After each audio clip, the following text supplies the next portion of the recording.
Tonight, we slip into one of history's strangest rabbit holes, the quiet, candlelit world of medieval royalty, where power was guarded like a flame in a draughty hall, and marriage was treated like a lock on a door.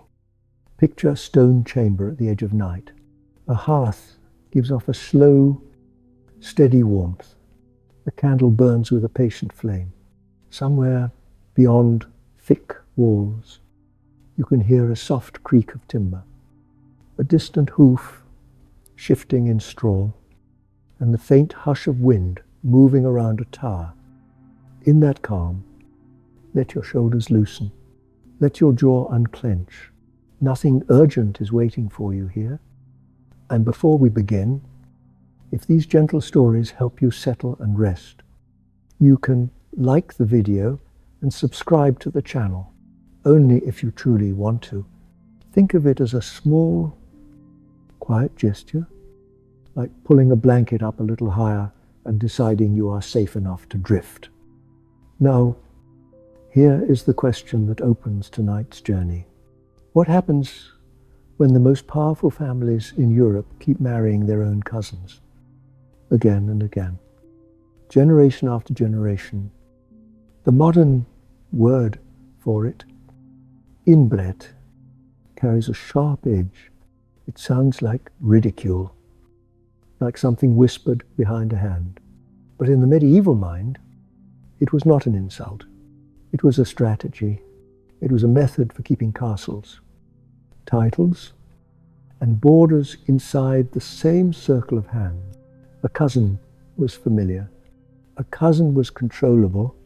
A cousin was less likely to bring in foreign claims that could split a kingdom like dry wood. A stranger might arrive with new advisors, new loyalties, new religious influences, and new ambitions. A stranger might raise an heir to love another land. A stranger might create a future civil war simply by existing. So royal families did what seemed sensible to them. They tightened their circle. They repeated names. They repeated weddings. They asked the church for permission.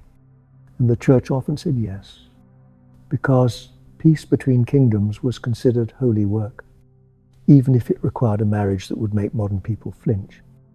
In this world, a papal dispensation could act like a key. It opened a forbidden door. It allowed an uncle to marry a niece. It allowed first cousins to stand before an altar and be called lawful.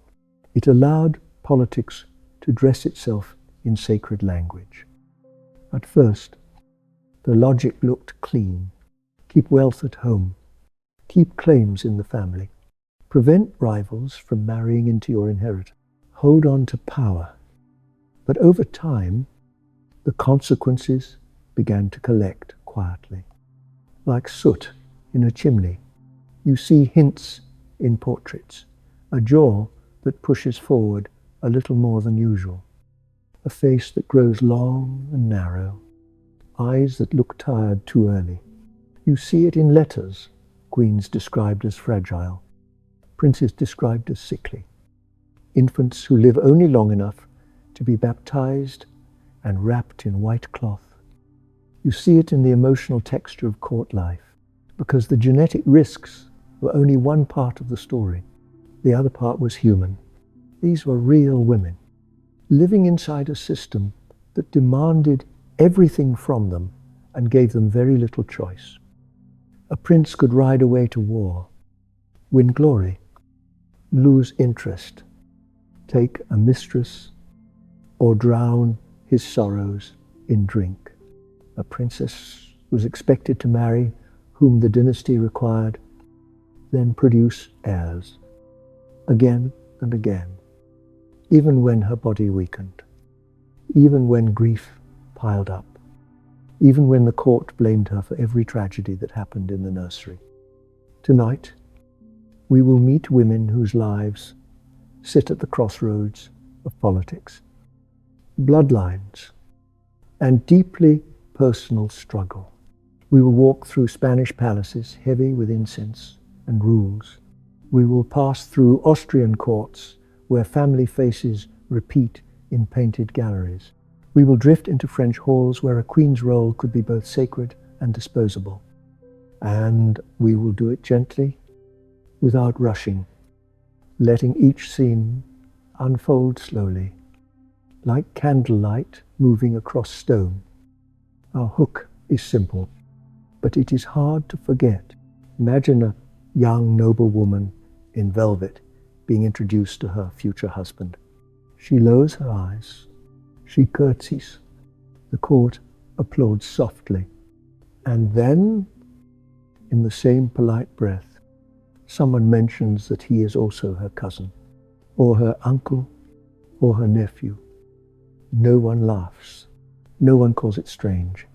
This is the elite world of medieval Europe, where love had almost nothing to do with marriage, and bloodlines mattered more than biology.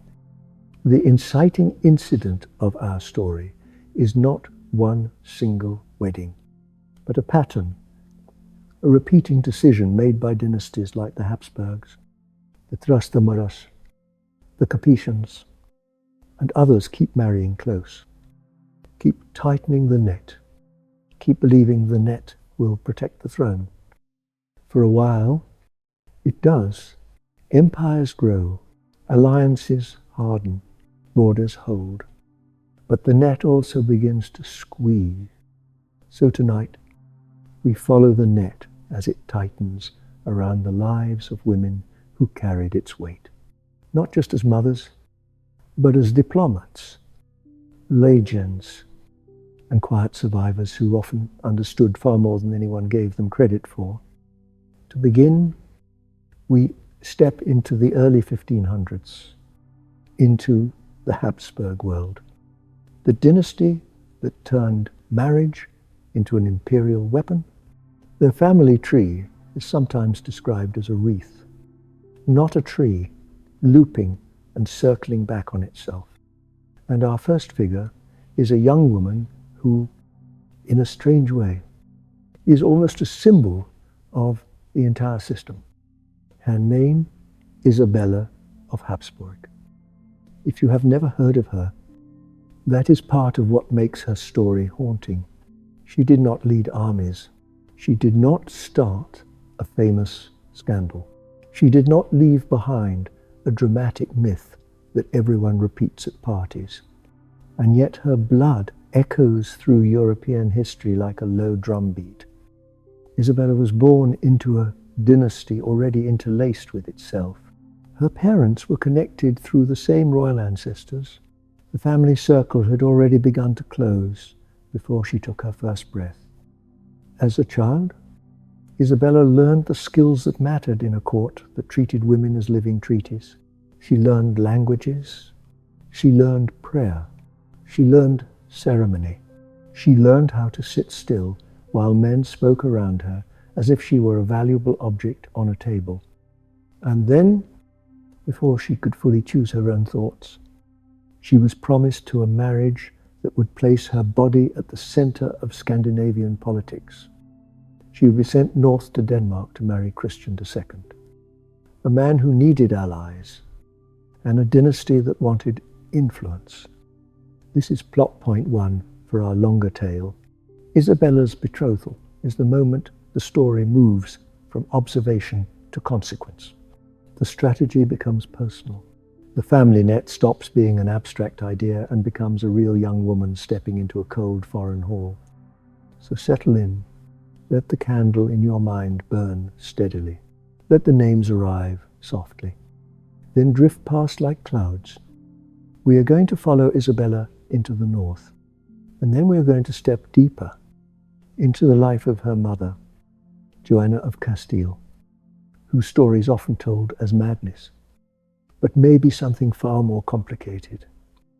For now, just breathe. The fire is steady, the hall is quiet, and history, tonight, will speak in a calm voice. Let us walk with her. Imagine Isabella leaving the softer air of the Low Countries and traveling north, mile after mile. the road turning rougher, the light turning thinner. In winter, the sky can look like pale metal. In summer, the sun can linger too long, as if it cannot decide to set. Carriages creak, horses breathe steam, guards keep their hands inside their cloaks. When she reaches Denmark, she steps into halls that smell of pine smoke, salted meat, and damp wool. The stone is colder, the voices sound sharper. The court is smaller than the imperial circle she came from, yet it feels more watchful, because everyone knows one another's secrets. Her husband, Christian Indien, is already a king, already burdened with suspicion and ambition. In the chronicles, he is described in ways that shift like candlelight. Sometimes he is charming, sometimes he is cruel, sometimes he is clever, sometimes he is reckless, and like many rulers who cannot settle their own minds, he wants to control the minds around him. Isabella, still very young, is expected to adapt instantly. She is expected to smile at ceremonies, to attend a mass, to learn new customs, to act as a bridge between dynasties. She is also expected to do the one thing every court demanded from royal women: produce heirs. But there is an uncomfortable detail waiting in the corners of her marriage. Christian has a favorite companion at court, a woman named Dyveke, and behind Dyveke stands Dyveke's mother, Sigrid, who is ambitious, practical, and not easily pushed aside. They are not noble. They do not fit the tidy story a royal marriage is meant to tell. Yet Christian keeps them close, and the court sees it, and Isabella sees it too. Now, in a more dramatic tale. This might explode into public shouting and scandal. But Isabella is a Habsburg princess. She has been trained not to explode. She has been trained to endure. So she holds herself steady. She becomes, in the old phrase, a queenly presence, which often means you swallow pain until it becomes invisible. Days pass into seasons. Isabella sits for portraits in gowns heavy enough to feel like armor. She listens to advisors discuss alliances as if she is both the reason and the tool. She writes letters back to her family, careful and measured, because every word can be read by eyes that are not meant to see it. And then, in the quiet rhythm of duty, she begins to have children. The first cries of a royal infant are usually met with relief, not just joy, because joy can be dangerous in a world where babies do not always live. Relief means the dynasty continues, at least for another breath of time. Isabella gives birth again and again. Some children do not survive. Some do. Each pregnancy leaves her more tired. Each recovery is shorter than it should be. The court expects her to return to ceremony quickly, to appear composed, to be well, even when her body is still aching. And while she does this, the political ground beneath Denmark begins to shake. Christian's rule becomes increasingly unpopular. He makes enemies among nobles and merchants. Rumors thicken. The air around a king can change quickly. Like weather, one day the hall is full of applause. The next day it is full of silence. And silence can be the first sign of a fall. In those tense years, Isabella's position becomes even more complicated. She is not just a wife. She is a symbol of Habsburg support. If Christian loses power, what happens to her? What happens to her children? What happens to her safety? Some sources suggest she tried, in her own quiet way, to stabilizing. She wrote to relatives. She asked for help. She attempted to negotiate. It is the kind of labor women often do in politics, invisible, uncelebrated, but essential. And then, suddenly, she is ill. The records are vague, as they often are for women's bodies. A sickness, a fever, a weakness. In the medieval and early modern world, words like these were used for everything from infection to inherited disorders no one could name. What matters is the shape of the ending. Isabella dies young, in her 20s, a queen, a mother, a political bridge. Gone before her story can fully settle into the minds of those around her. If you pause with that for a moment, you can feel the quiet tragedy, not the dramatic tragedy of a battlefield, but the slow tragedy of someone used as a pillar until the pillar cracks. And yet, even in a short life, Isabella left small, vivid traces. She was educated in the Habsburg manner, which meant language was treated like a tool of rule. She could speak and write in several tongues, not in the casual way of travelers, but in the deliberate way of diplomacy.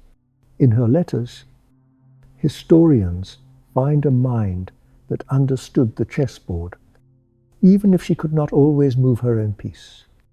When she is gone, her children remain as living links between North and Empire, and the Habsburg circle continues to tighten. Marriages are arranged. Cousins appear again in wedding plans. The dynasty does not pause to mourn for long, because dynasties are machines, and machines do not grieve the way humans do. Isabella's life then becomes a doorway. Through it, we step into the deeper question. Was she simply unlucky in an age where many died young, or was she one early echo of what happens when a family keeps folding inward? That question will follow us from hall to hall, and it brings us now to the figure standing behind Isabella, like a shadow cast by the same candle, her mother, Joanna of Castile. You may know her by the name history often hands her, a name that sticks like wax, Joanna the Mad. In a moment, we will step into her story with care, because madness can be a label, and labels can be weapons. We will listen for the human voice beneath the nickname. We will notice where grief ends and manipulation begins. We will ask how much was nature, how much was nurture, and how much was simply a woman being cornered by power. For now, let Isabella fade gently into the background. Like a portrait in a long corridor, the candlelight moves on. The footsteps turn. The next door opens. We turn now from Denmark's cold halls to Spain, where sunlight can feel sharp on white stone, and the air carries the scent of orange blossom. Dust and incense drifting from chapels. Joanna of Castile was born into a world that looked, from the outside, like certainty. Her mother was Isabella I of Castile, formidable and devout. Her father was Ferdinand of Aragon, shrewd and patient. Together they were building a united Spain, tightening authority, shaping religion, and pushing their kingdoms toward an age of expansion. In such a household, children were not raised only as children. They were raised as future treaties. Joanna learned to read and write well, because queens needed letters. She learned music, because courts needed elegance. She learned theology, because faith was not private in her world. It was public policy. And she learned, perhaps most of all, that love was not the purpose of marriage. Marriage was a hinge on which whole realms could swing. As a girl, she was described as intelligent and strong-willed, sometimes quiet, sometimes intense. Those descriptions matter, because later writers often tried to make her simpler than she was. A mad woman is easy to file away. A complicated woman forces you to look longer. Joanna's match was meant to be spectacular. She would marry into the Habsburg line, the family that was weaving an empire from scattered territories, like a tapestry stitched across Europe. Her husband was Philip of Burgundy, remembered with a flattering nickname, Philip the Handsome. It is easy to imagine the first meeting with a kind of dreamy softness, a young princess arriving in a foreign court, a young duke with bright eyes and fine clothes, music in a great hall, silk and candlelight, the sense, for a moment, that something like romance might be possible even inside a political arrangement. Some accounts say Joanna fell for Philip quickly, fiercely, whether it was love, fascination, or the hunger for affection in a world that rationed tenderness. The result was the same. She attached to him with an intensity that would later be used against her. Philip, meanwhile, was a man shaped by power and appetite. He enjoyed admiration. He enjoyed pleasure. He enjoyed the freedom that men of his rank could claim without the same consequences women faced. He could flirt openly. He could take mistresses. He could expect forgiveness. Joanna could not. When Philip strayed, Joanna suffered in public. Courts are crowded places. Servants listen. Ladies in waiting exchange glances. Nobles repeat stories at supper. A wife's humiliation becomes entertainment, and then it becomes evidence of her temperament. If she wept, she was too emotional. If she raged, she was unstable. If she went quiet, she was cold. No response was safe. Still, Joanna did what was required. She became pregnant. She gave birth. She carried the future of 2 dynasties inside her body, again and again, in a rhythm that left little space for recovery. Each child was a gift to politics, and also a new chain around her ankle, because motherhood made her more valuable and more controllable at the same time. A mother could be threatened through her children. A mother could be isolated for their protection. A mother could be told that obedience was love. Then, history pressed harder. In 1504, Joanna's mother, Isabella of Castile, died. With that death, the question of succession rose like a sudden storm. Joanna was now the rightful Queen of Castile, but rightful is not the same as secure. Her father, Ferdinand, did not want to lose influence. Her husband, Philip, did not want to share power. Each man saw Joanna not as the ruler she legally was, but as the route to rule.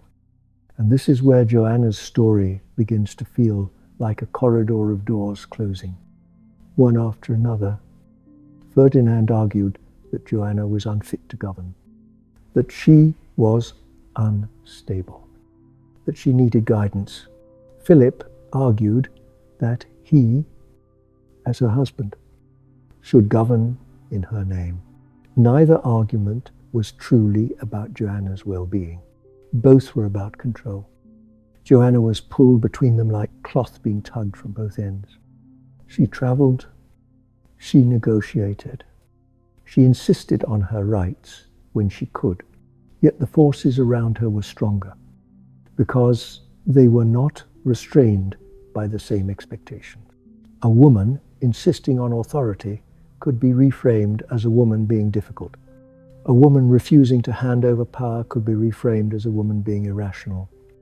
When Philip arrived in Spain to claim his position, tension thickened in the court. Ferdinand retreated, but not fully. He waited. That is something Ferdinand did well.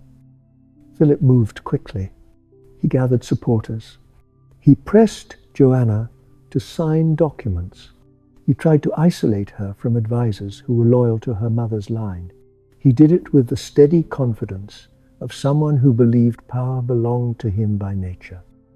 In 1506, Philip became king of Castile, ruling alongside Joanna in name, but not in practice. Joanna was pushed to the side, treated as a symbolic presence rather than an active monarch. Then, in the way life sometimes shifts without warning, Philip died. He was only in his late 20s.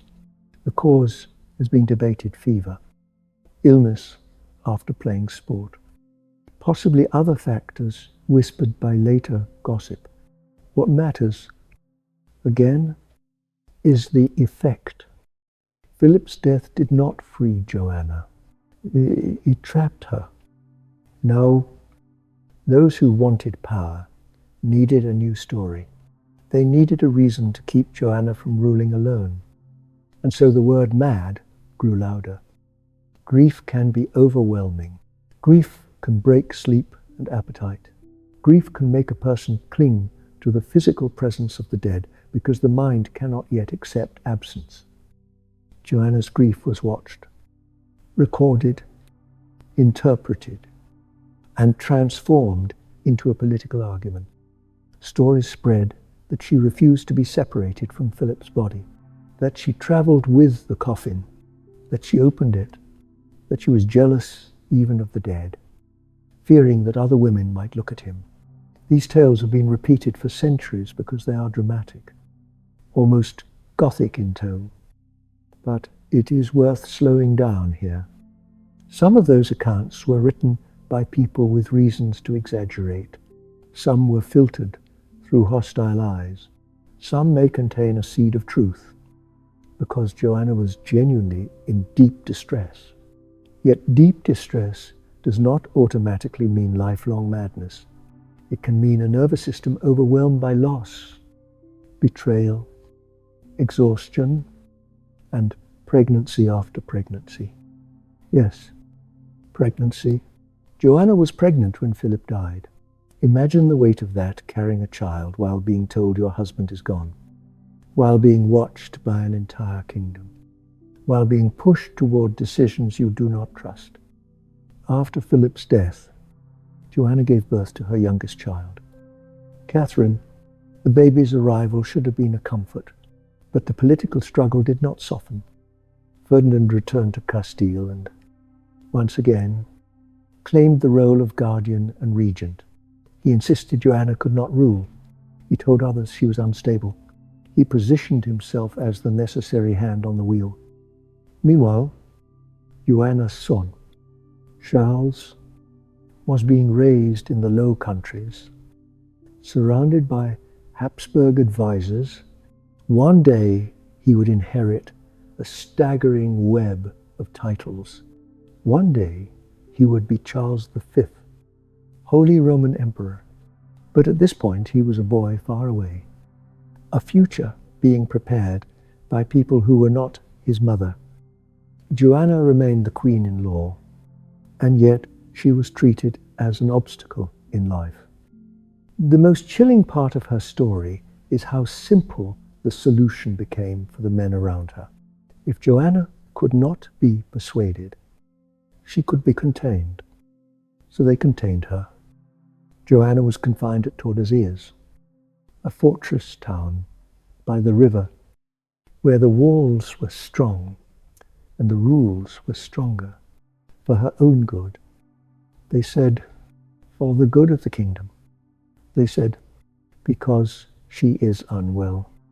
They said, years became decades. Joanna lived a long life, but much of it passed inside confinement. With limited freedom, limited contact, and limited power, her own identity was reduced to a sentence. She was mad. Therefore, she must not rule. It is hard not to feel the ache of that, because even if Joanna did have periods of mental illness, and she may have, the system around her did not treat her with compassion. It treated her as a locked door. And the key was held by her father, then by her son. Think of that transfer. A woman's autonomy passing from the hands of one man to another, like a crown being handed across a table. There is a detail that makes this even more unsettling. Joanna remained, on paper, the sovereign of Castile. Her son Charles ruled in her name for years. Her signature, when she was made to give it, gave legitimacy. Her existence was useful, but her freedom was not in the quiet of Tordesillas. The days would have been shaped by routine, moss, meals, the turn of seasons seen through windows, the sound of footsteps in corridors, the smell of damp stone after rain. A woman who once stood at the center of Europe's greatest succession crisis, now living as if she were a problem to be managed. And outside her walls, Europe reshaped itself. Wars flared, alliances shifted, empires expanded. The Habsburgs grew stronger, and the same family strategy continued: marry close, keep claims tight, trust the circle. Joanna's life was a human cost of that strategy, not because she married a cousin, but because she was folded into a system that treated her mind, her body, and her grief as resources to be used. If you listen closely, her story also holds a warning about the stories history chooses to tell. Joanna the Mad is easy to remember. Joanna, the Queen, who was politically sidelined, emotionally wounded, and possibly mentally unwell in ways exploited by her family, is harder. It asks you to hold more than one truth at once. And perhaps that is the most honest way to meet her. Gently, without forcing her into a single shape. As we move forward, keep Joanna in the back of your mind like a candle behind thin parchment, because her children will carry the Habsburg pattern into a new generation. Charles will rule an empire where the sun seems never to set. Ferdinand will shape Central Europe, and the marriage web will grow denser, more tangled, more dangerous. In the next part, we will step into the lives that followed, where the pressure to keep bloodlines pure did not fade. It sharpened, it became habit, it became destiny. For now, let Tordesillas settle into silence. Let the river outside its walls keep flowing. Let the candle burn lower, steady and calm. As the story prepares to open another door, there is one episode that shows, quietly but clearly, that Joanna was not simply a blank page. In the early 1522, Castile was shaken by the revolt of the Comuneros, a movement pushing back against the policies of Charles, who was ruling with foreign advisors and demanding heavy taxes. The rebels understood something important. As long as Joanna lived, she was the lawful queen. If they could place authority back in her hands, even symbolically, they could challenge Charles with legitimacy. So they came to Tordesillas. Picture it gently, a guarded fortress, a woman kept behind walls for years. Suddenly, voices at the door, petitions in trembling hands, urgent pleas asking her to sign and to stand as their banner. Joanna had reasons to say yes. She had been confined. She had been stripped of power, and yet she did not become their weapon. Accounts suggest she refused to sign what they wanted. Perhaps she feared bloodshed. Perhaps she did not trust them. Perhaps she knew she would be used again. only by different hands. Whatever her reasons, her refusal weakened the revolt, and the revolt was eventually crushed. In Tordesillas, Joanna also lived with her youngest daughter, Catherine, for many years. Catherine grew up inside the same walls, a princess raised in partial captivity. A mother and daughter shared meals, prayers, and long silences, while guards and officials insisted the lock was mercy. Joanna died in 1555. After decades behind those walls, by then her son's empire stretched across continents. By then, the Habsburg marriage strategy had already become habit. Even after a story like hers should have been warning enough. So Joanna becomes a hinge in our larger tale. Her life shows how easily a woman's grief can be rewritten as proof, and how quickly power decides that safety means obedience. No, as the candle burns lower, we step outward toward the next women caught in the same net, and the next marriages arranged with the same cold logic. In the years after Philip III inherited the crown, he inherited more than Spain's territories. He inherited the unspoken agreement that the dynasty must stay closed, that marriage must not loosen the family grip. So the search for his bride did not travel far. It moved along the same familiar lines, through the Habsburg web, to another young woman who already belonged to the same extended household of cousins. Philip III married Margaret of Austria. She was his first cousin, a match that felt safe to the people who believed safety could be stitched into blood. When Margaret arrived, the court greeted her with careful ceremony, as if the right words and the right music could make the future behave. There were banners, bells, slow processions, and prayers spoken in polished phrases. But after the celebrations, life narrowed to a quieter corridor, where a queen was measured by what she could produce. Margaret was praised for her devotion. She attended Mass faithfully. She rose early for prayer. She moved through the palace with the calm posture expected of a woman trained from childhood to represent a kingdom. In another life, that piety might have been a soft place to rest. In Madrid, it became part of the job. She was expected to pray for sons. She was expected to accept pregnancy as duty. Her days became a rhythm of public ritual and private strain. If you picture her at night, the palace is different. The daylight crowd has gone. The loud chambers are quiet. The rooms that remain are warmer and dimmer, lit by candles that breathe gently in their holders.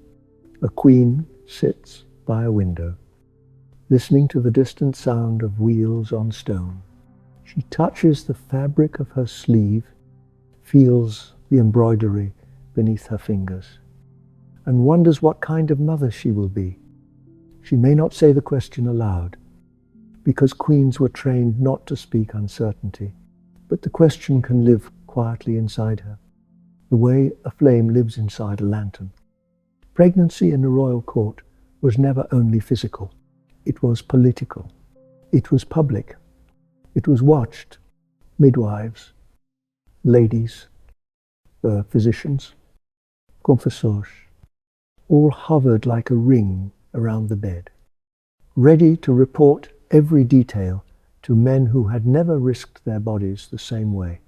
When the time came to give birth, the birthing chamber filled with heat, sweat, prayer, and the sharp smell of linens warmed near a fire. Someone held a bowl of water. Someone murmured a saint's name. Someone counted the hours, as if counting could make the pain shorter. Sometimes a child lived. Sometimes the child did not. The arithmetic of infant mortality was brutal in every class. But in a palace, it came with an extra cruelty. Each loss was not only grief, it was failure, whispered about by rivals, recorded in court papers, turned into a reason to push a woman aside. Yet Margaret kept going.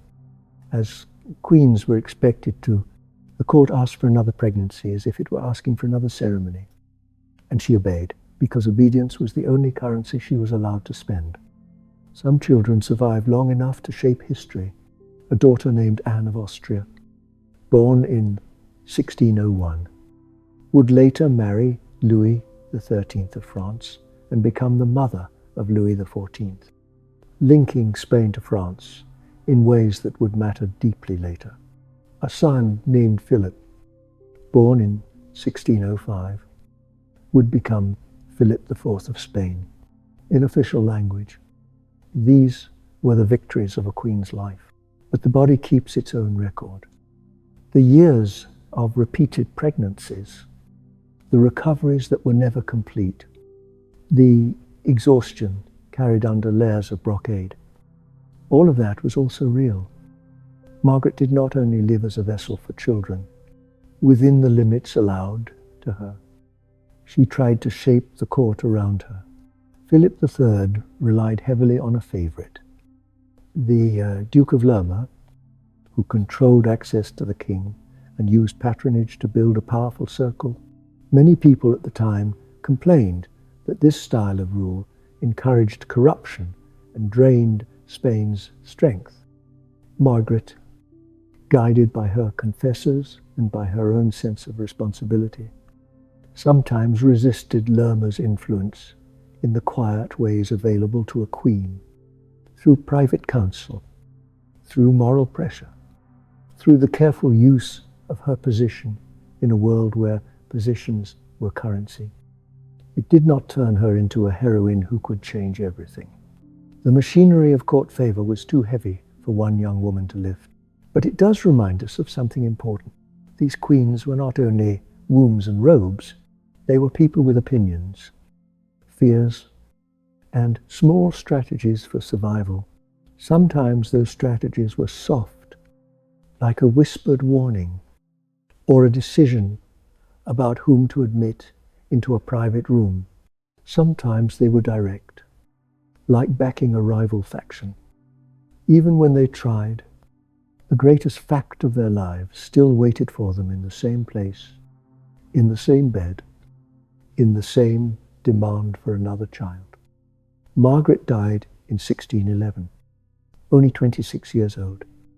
Worn down after years of childbirth, the court mourned, because it always mourned.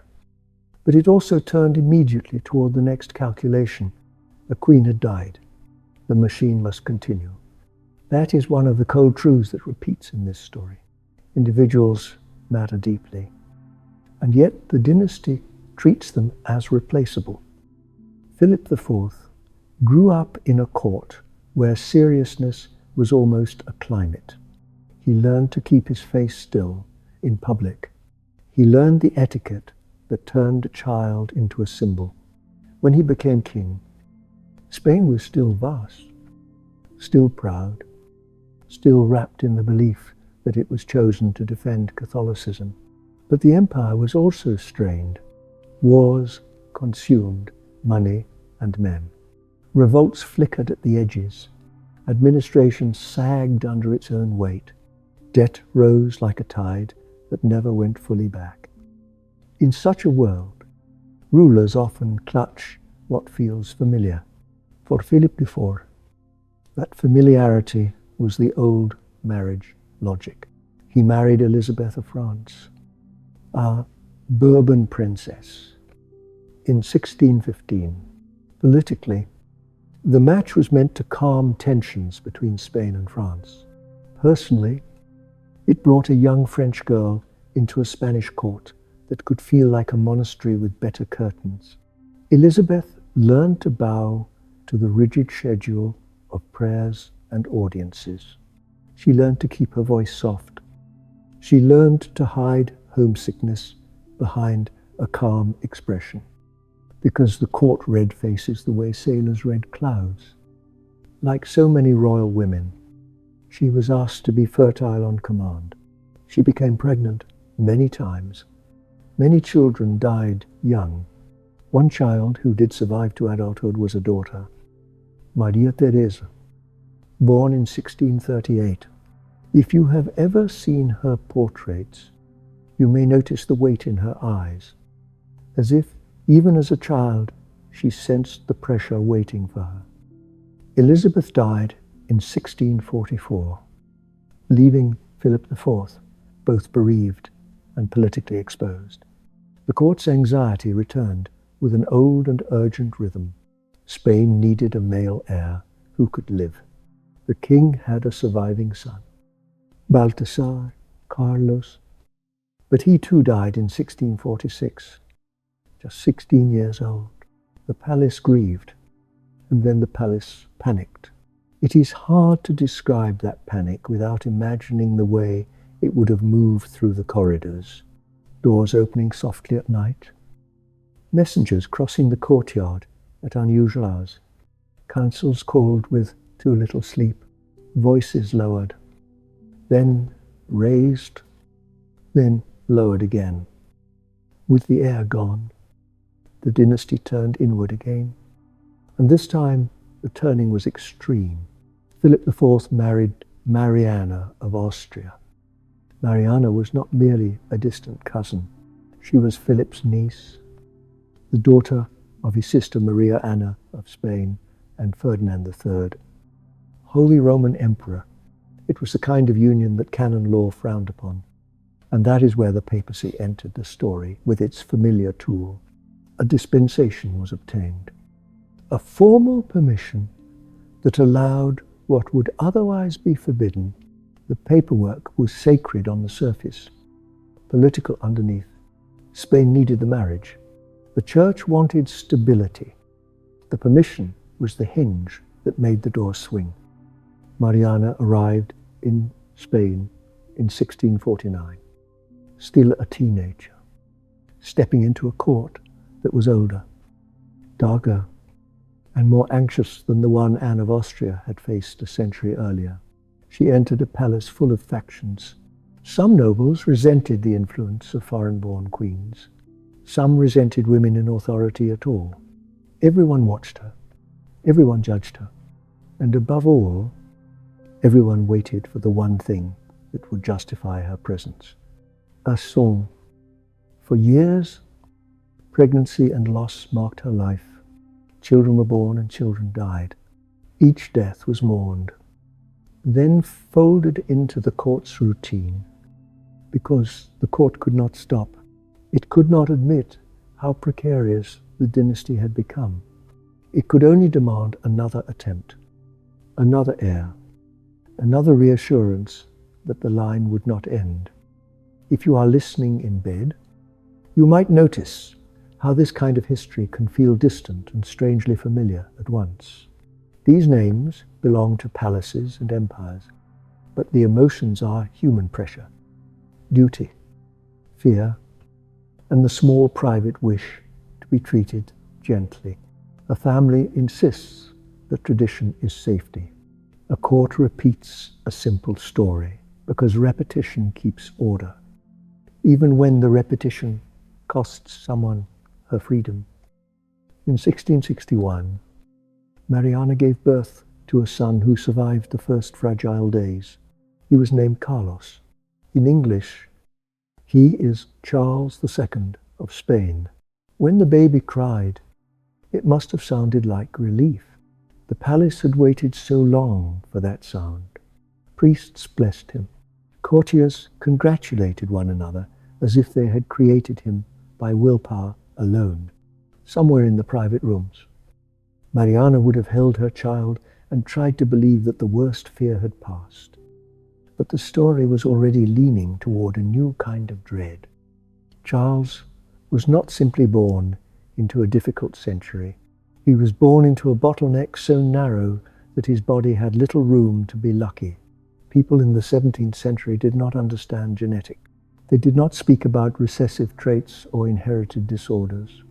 They spoke of humors, of temperament, of divine testing, of curses, of sorcery. But biology does not wait for vocabulary. When close relatives have children, hidden weaknesses can surface. A family can concentrate not only titles, but vulnerabilities. From early on, Charles was fragile. He struggled with development. He often seemed weak, feverish, exhausted. He had trouble chewing. His speech was slow to form. He fell ill again and again. And each illness felt like a threat to the kingdom itself.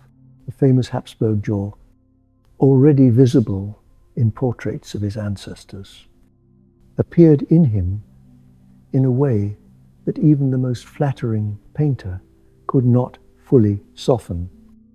In portrait, he stands in velvet and lace, surrounded by symbols of power, while his face carries the unmistakable signs of a body under strain. Because he was an heir, every symptom became a crisis. When he had a fever, prayers rose across Spain. When he recovered, it was celebrated like a miracle. When he fell ill again, whispers returned. Was the dynasty cursed? Had Spain angered God? Had someone bewitched the child king? In a world where people could not name biology, fear always reached for supernatural explanations. Philip IV died in 1665. When Charles was only 4, suddenly the fragile child was king, and Mariana was regent. Imagine the weight of that moment.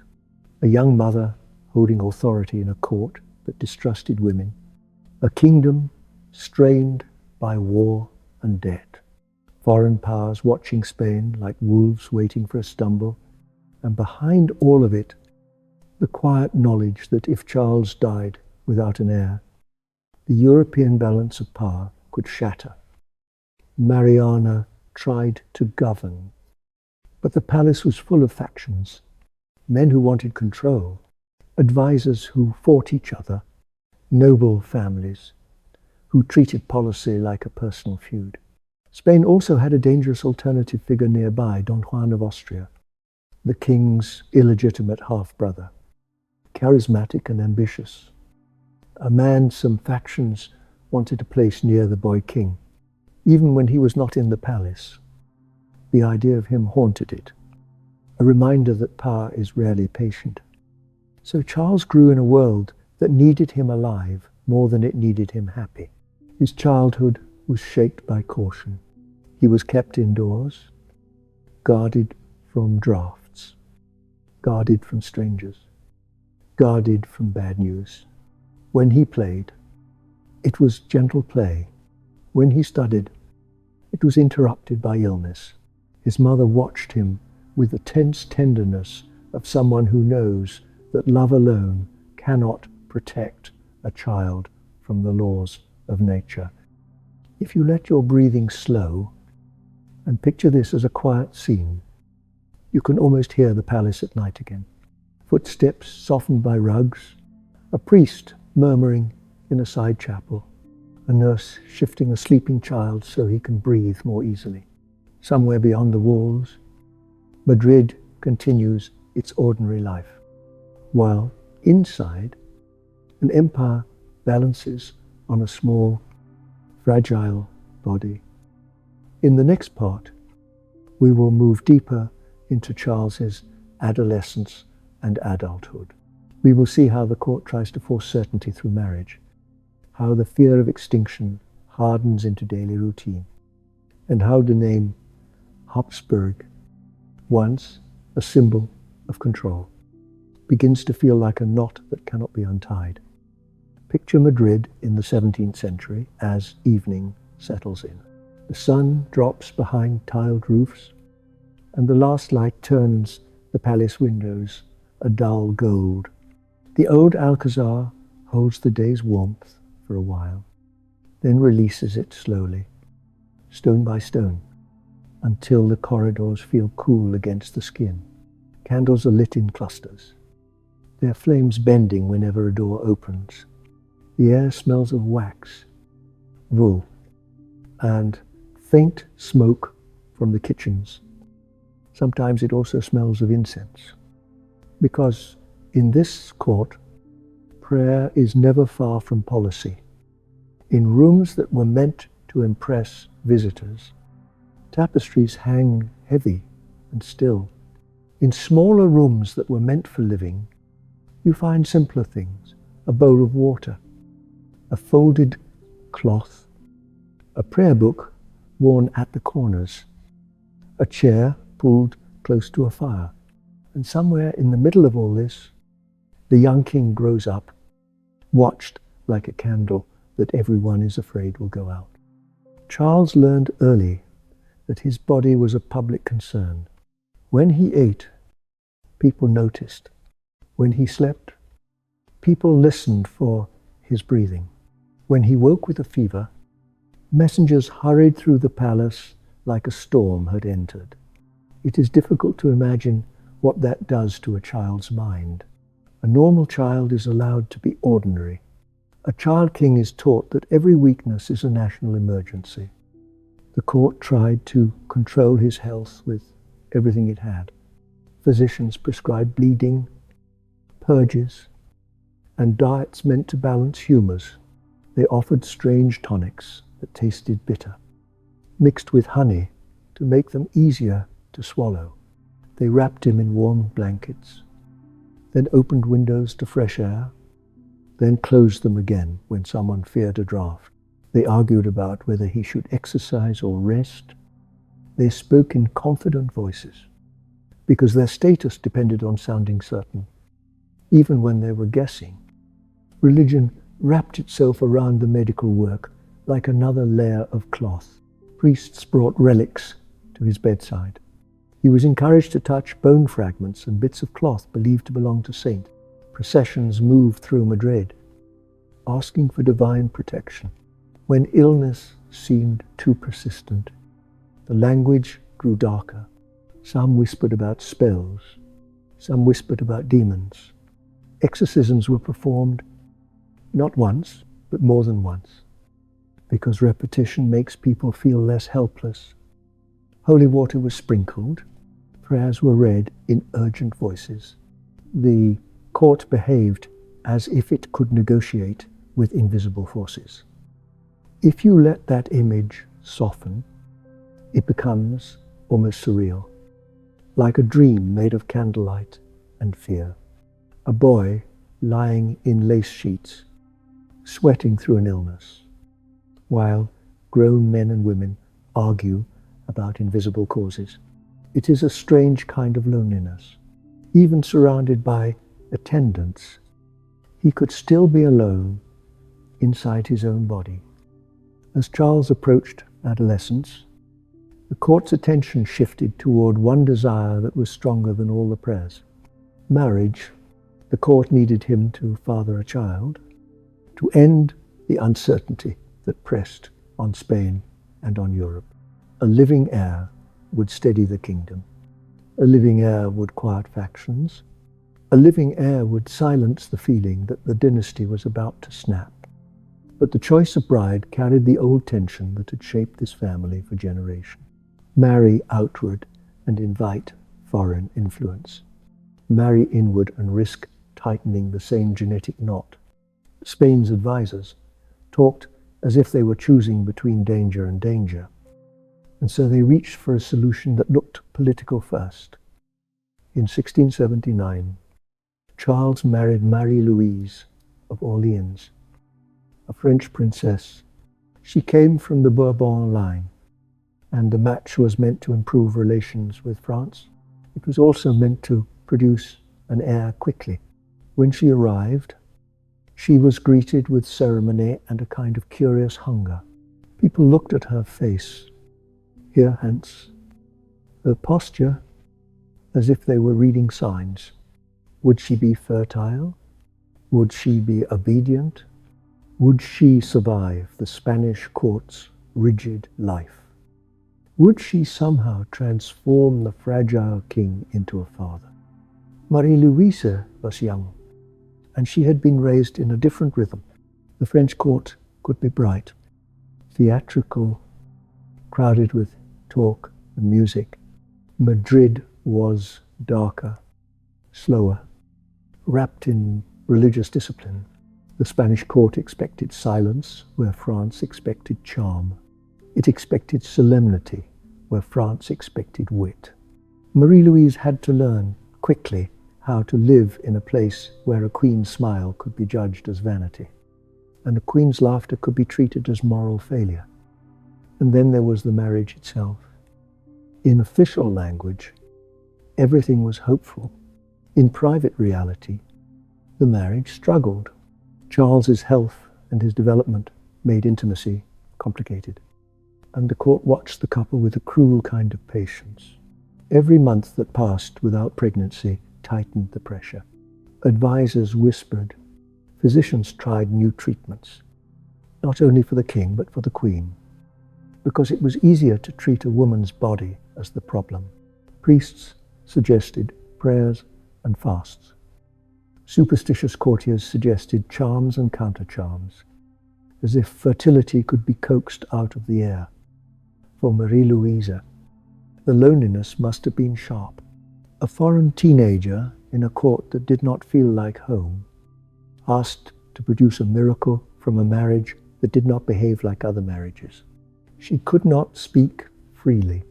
Letters were read. Conversations were overheard. Even friendship could be political. So she did what many trapped young people do. She tried to create small spaces of comfort. She kept pets. She enjoyed music. She walked in gardens when she was allowed. She collected little routines, the way someone in a storm collects dry wood. But the pressure never lifted. The court did not let her forget why she was there. When she became ill, people asked whether illness was an excuse. When she recovered, people asked whether she was hiding a pregnancy. When she failed to conceive, some whispered that she was bewitched or that she had offended God. It is hard not to feel tenderness for her across the centuries. Not because she was perfect, but because she was so young and so boxed in. Marie-Louise died in 1689, at only 26. Rumors followed her death, because rumors always follow royal deaths. Some people hinted at poison, some people hinted at punishment. Most likely, she died from illness, made worse by stress. In a world where medicine was limited and courts were full of germs, drafts and exhaustion, the palace mourned, then immediately turned mourning into strategy. Charles must marry again. In 1690, he married Maria Anna of Neuburg, a German princess from a famously fertile family. She was chosen like a remedy. The logic was almost childlike. If her mother had many children, then perhaps she would have many children too. If she was fertile, perhaps her presence could pull fertility into the marriage, as if fertility were a perfume that could spread through a room. Maria Anna arrived with strong will and sharp awareness. She could see what was expected. She could also see that she had walked into a court where factions were hungry and where the queen's body was a battleground. Her fertility became a political question. If she produced an heir, she would anchor her own influence. If she failed, she would become a target. So she fought to protect her position. She gathered allies. She tried to shape court appointments. She worked to keep her voice heard. Still, no pregnancy came. Years passed. The queen remained childless. The king remained fragile. As time passed, people began to give Charles a nickname that shows how desperate the explanations had become. They called him El Hechizado, the bewitched. It was not a gentle name. It suggests that the court preferred a story about enchantment to a story about limits. If a spell had caused the king's weakness, then a spell might be broken. That hope, even when it was cruel, could feel easier than admitting that the dynasty had trapped itself. So the palace leaned harder into rituals that promised a cure. Confessors were consulted, then replaced, then consulted again. Monks were invited to pray beside the king's bed. Blessed metals were stitched into clothing. Candles were burned before images of saints until the wax ran down like tears. Physicians and priests competed in the same room, each insisting that their method would make the king strong enough to father a child. In some episodes, the search for a cure turned into a kind of performance. There were formal examinations meant to discover whether the king had been cursed. There were prayers read aloud at the bedside, not only as comfort but as command, as if words could push illness out of a body, the way wind pushes smoke from a room. Attendants watched Charles for a sign that something invisible had been driven away. Imagine how strange that must have felt to him. A grown man, crowned and dressed in silks, yet treated like a patient who had no voice. He was expected to cooperate, to sit still, to endure, and to be grateful for every breath, as if breathing were a favor the world might revoke. Sometimes, when he felt a little stronger, he was led through chapels and corridors so that people could see him standing. The court wanted proof. A king upright, a king able to bow, a king able to take a few slow steps without trembling. Those small motions, ordinary in any other life, became political evidence. And then, when weakness returned, the evidence dissolved and the fear began again. All of this happened while politics sharpened around the queen. Maria Anna of Neuburg gathered allies and made enemies. She argued for choices that protected her own family's interests. Her opponents accused her of manipulation. Her supporters claimed she was the only one strong enough to keep Spain from being swallowed by foreign powers. In that atmosphere, even a prayer could become a weapon. Whoever controlled the king's confessor could influence the king's decisions. Whoever shaped the story of his illness could shape the story of Spain's future. Charles heard these arguments but could not escape them. Even the silence around him sounded like bargaining. This is the lowest point in the story's emotional logic. For generations, the dynasty tightened its circle in the name of safety. And now that safety has turned into a trap. Spain has its king, but the king cannot give Spain what it needs. The court is trapped between fear of outsiders and fear of extinction. And Charles himself is trapped in a body that has been asked to carry an empire. If you pause and let the image settle, it is almost unbearably quiet. A candle glowing beside the bed. The soft murmur of prayers, the rustle of doctors' sleeves, the smell of herbs warming in a pot. A crowned man, dressed like a symbol, staring upward and wondering why his own body will not obey the demands placed upon it. By the late 1692, the palace was no longer only a home. It was a negotiating table. Ambassadors waited for scraps of information like hungry birds. Every private conversation could become a rumor by morning. People studied the king's sleep, his appetite, his mood, as if these ordinary things could predict the future of Europe. Drafts of wills were discussed, revised, hidden, and discussed again. Some factions pushed for a French Bourbon to inherit. Others pushed for an Austrian Habsburg. Each option promised stability for some and disaster for others. Outside Spain, Other courts prepared quietly. They counted armies. They arranged alliances. They wrote letters that sounded polite and meant something sharper. England and the Dutch Republic feared a union of France and Spain under one Bourbon line. Austria feared losing its Habsburg claim. France watched with a steady, hungry patience. The map of Europe began to feel like a table where everyone had placed their hands near their knives. Inside Madrid, the daily life of the king continued in a strange mixture of routine and dread. He attended ceremonies when he could. He signed papers placed before him. He listened to counsels that spoke around him. When he was too ill, the court adjusted and pretended it was temporary. When he improved, the court celebrated as if improvement were a promise.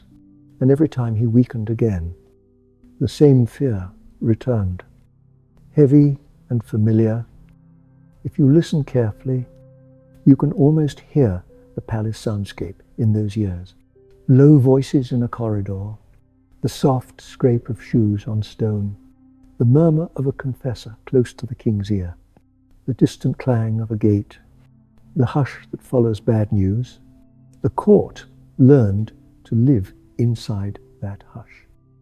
In the next part, we will move toward the final days of Charles II. We will watch the struggle for his inheritance intensify before he is even gone. We will see how the search for an heir becomes the search for a successor, how the great powers press in, and how Spain, exhausted by war and by this long dynastic knot, stands at the edge of a new conflict.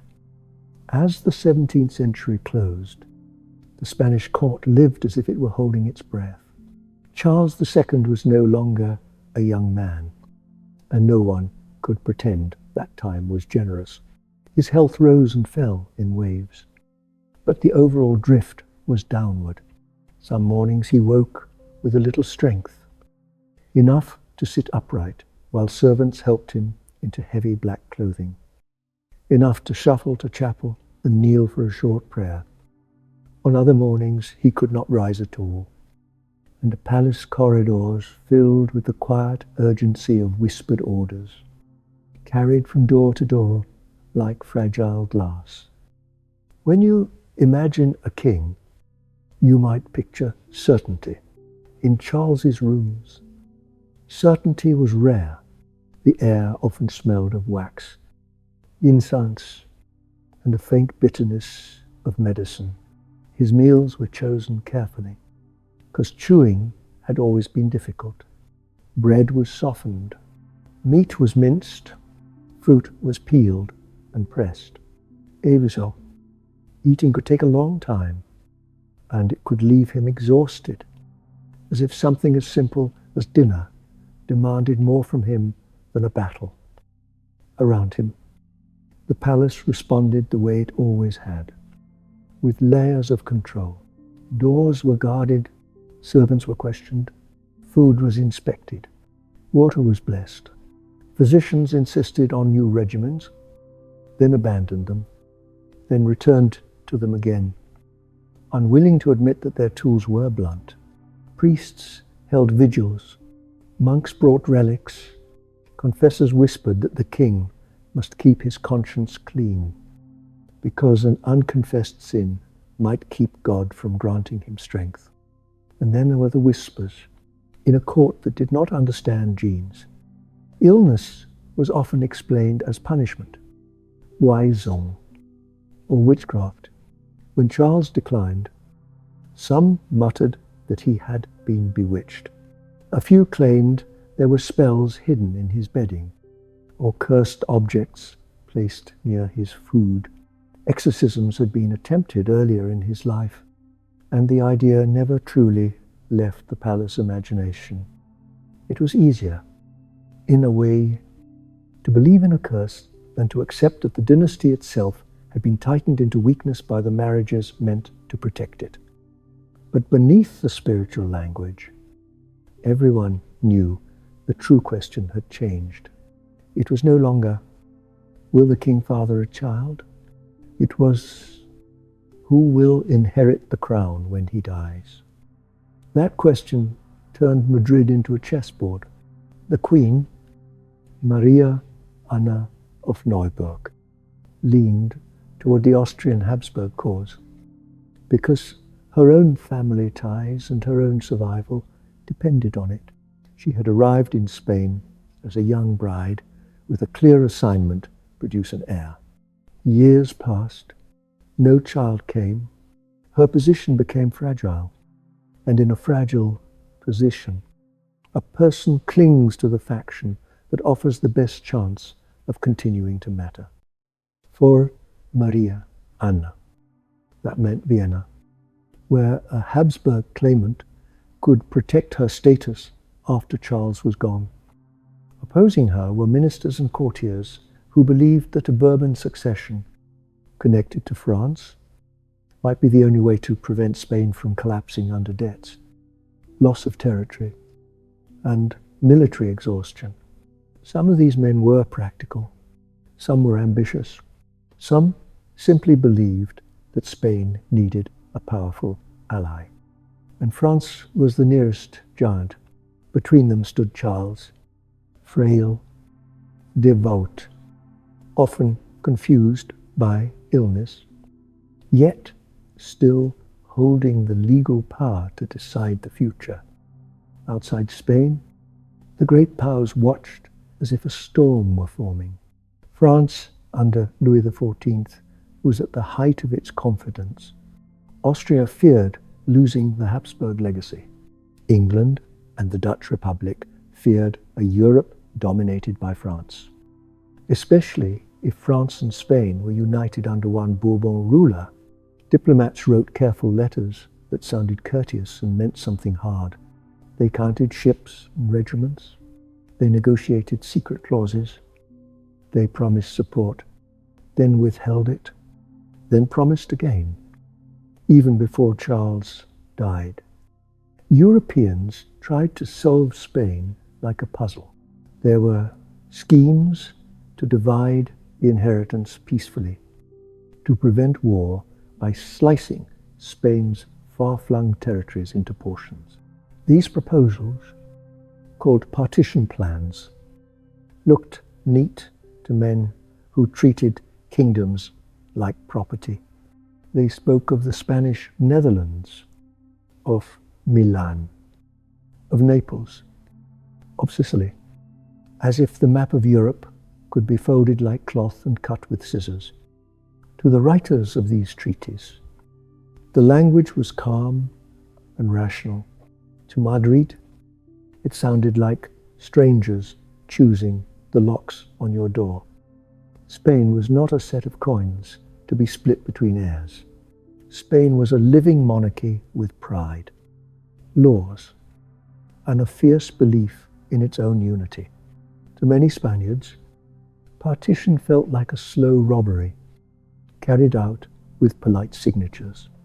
In the capital, people spoke of it with anger and dread. If Spain accepted partition, it would be admitting weakness, and weakness in a monarchy is like blood in water. So the pressure on Charles grew heavier. Advisors urged him to sign one will. Then another. Priests urged him to think of Spain's soul. Ministers urged him to think of Spain's survival. The Queen urged him to think of loyalty to the Habsburg line. Each side painted the other as a disaster waiting to happen. If an Austrian inherited, they warned, Spain would become a pawn of Vienna and continue bleeding in endless wars. If a Bourbon inherited, they warned, France would bend Spain to French interests until Spain no longer felt like Spain at all. Charles listened, prayed, and suffered. At the center of the struggle stood a young French prince, Philip of Anjou, grandson of Louis XIV. He was not Spanish, but he was connected to the Spanish royal line through Maria Theresa of Spain, Charles's half-sister. who had married into the French Bourbon family. The legal arguments were complex, full of renunciations, marriage contracts, and carefully worded conditions. The politics were simpler. A Bourbon heir could bring French support, perhaps even stability. Yet a Bourbon heir also raised a terrifying possibility one day. France and Spain could operate as one great machine, turning together against everyone else. On the other side stood Archduke Charles of Austria, a Habsburg claimant whose supporters spoke the language of tradition. Spain had been ruled by Habsburgs for generations. The idea of continuing the line felt natural to those who feared French domination. For them, choosing a Bourbon felt like surrender, like placing the keys of the kingdom in a foreign pocket. Within Spain, the struggle was not only about foreign policy. It was about who would control appointments, titles, and money in the next reign. Every court had its networks, but this court was especially hungry because Charles's weakness had made access to him a kind of currency. The people closest to his bed and his confessional could tilt the future.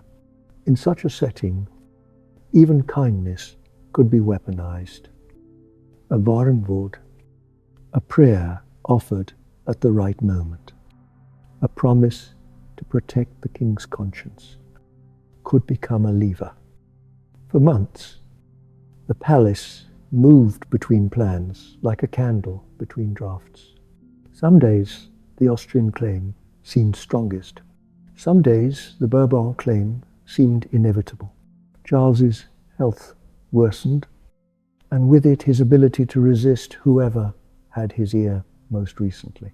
His confessor became one of the most powerful figures in Spain, because spiritual advice had become political instruction. When a man can offer the king comfort about his soul, he can also guide the king's hand across paper. And Charles himself, beneath all of it, was simply tired. There are descriptions from the period that present him as gentle, compliant, and deeply pious. He was not cruel. He did not roar. He did not enjoy politics. He endured it. He did what he had been trained to do: listen, pray, sign, and hope that God would straighten what humans had bent. In quiet moments, he was said to enjoy simple things: a short walk in a garden when his legs allowed it, a hymn sung softly in chapel, the calm of a room where no one demanded a decision. Petitions set. The crisis narrowed to a point. Charles was clearly dying. He could barely eat. He slept poorly. Fevers returned.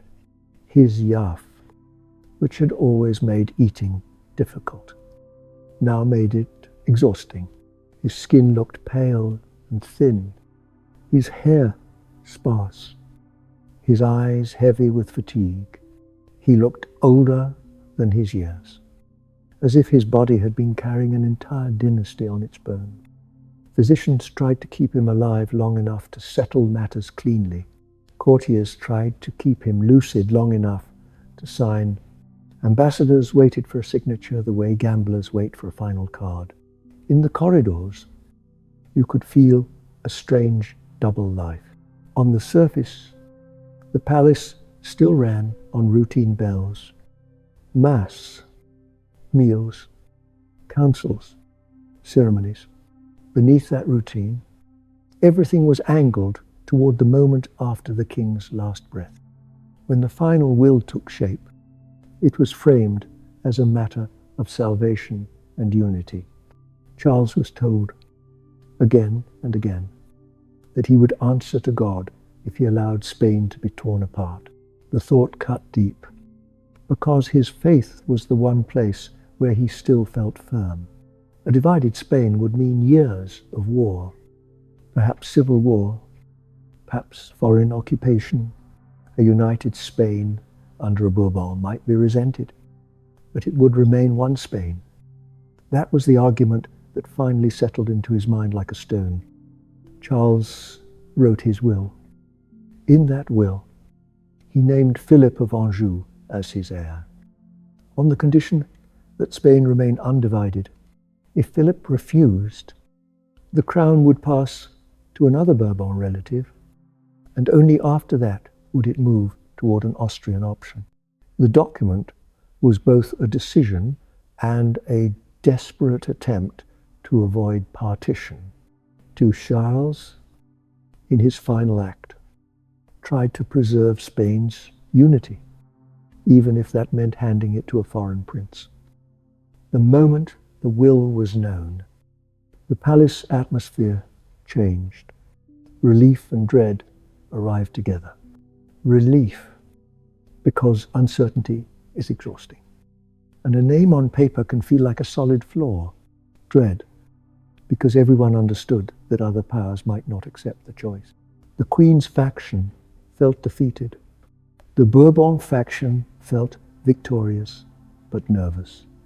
Ministers began preparing speeches and ceremonies, while soldiers and diplomats prepared for something harsher. The will was treated like a live ember.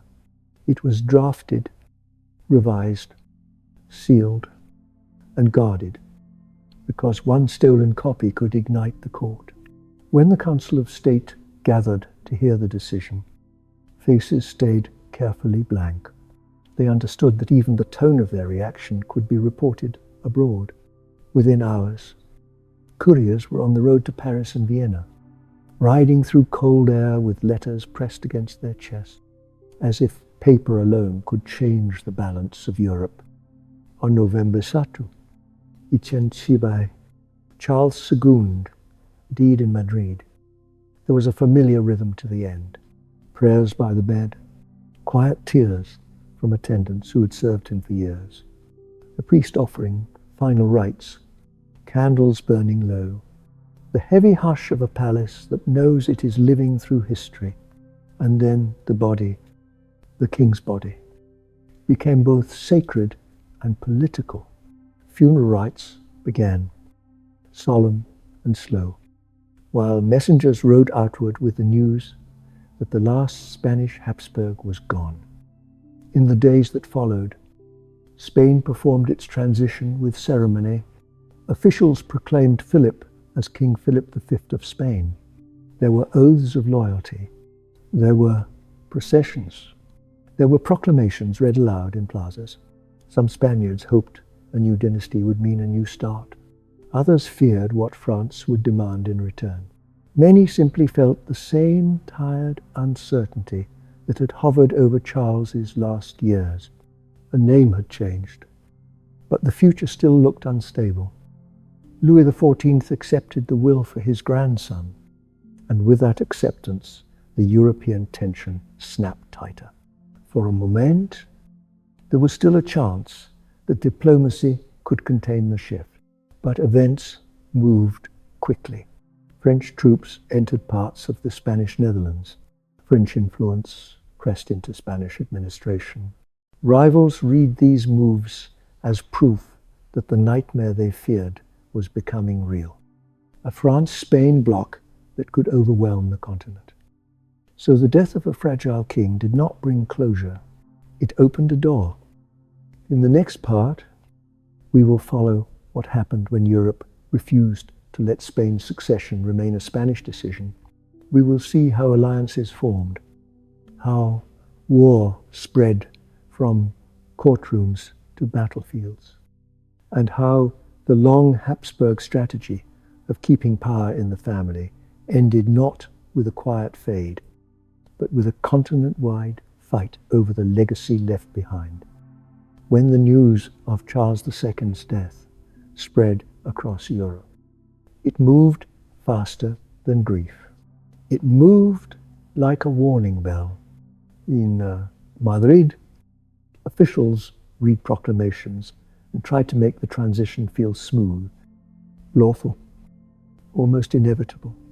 In Versailles, Louis XIV presented the moment as a triumph of legitimacy, a victory achieved not by conquest, but by inheritance. In Vienna, the Habsburg court heard the same news as theft, a stolen legacy dressed in polite, legal language. In London and The Hague, leaders asked a blunt question: if a Bourbon prince now sat on Spain's throne, how long before France and Spain started acting like one power? At first, the situation held a thin, denser calm. Philip of Anjou was young, and he made careful gestures towards Spain's identity. He took the title Philip V and swore to defend Spanish laws and keep the monarchy undivided. He traveled to Madrid, learned court etiquette, and began building a Spanish household around it. Many Spaniards, exhausted by decades of decline, allowed themselves to hope. A new king might mean new energy. A new dynasty might loosen old knots. Even Philip's youth felt like a promise that the future had not been cancelled. But European politics does not reward hope. It rewards fear. The fear was simple.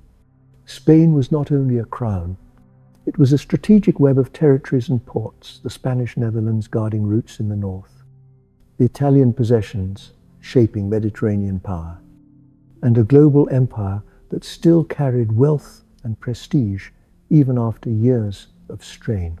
If France could effectively control that web through a Bourbon family connection, then the balance of power that kept Europe from being swallowed by one dominant kingdom might collapse.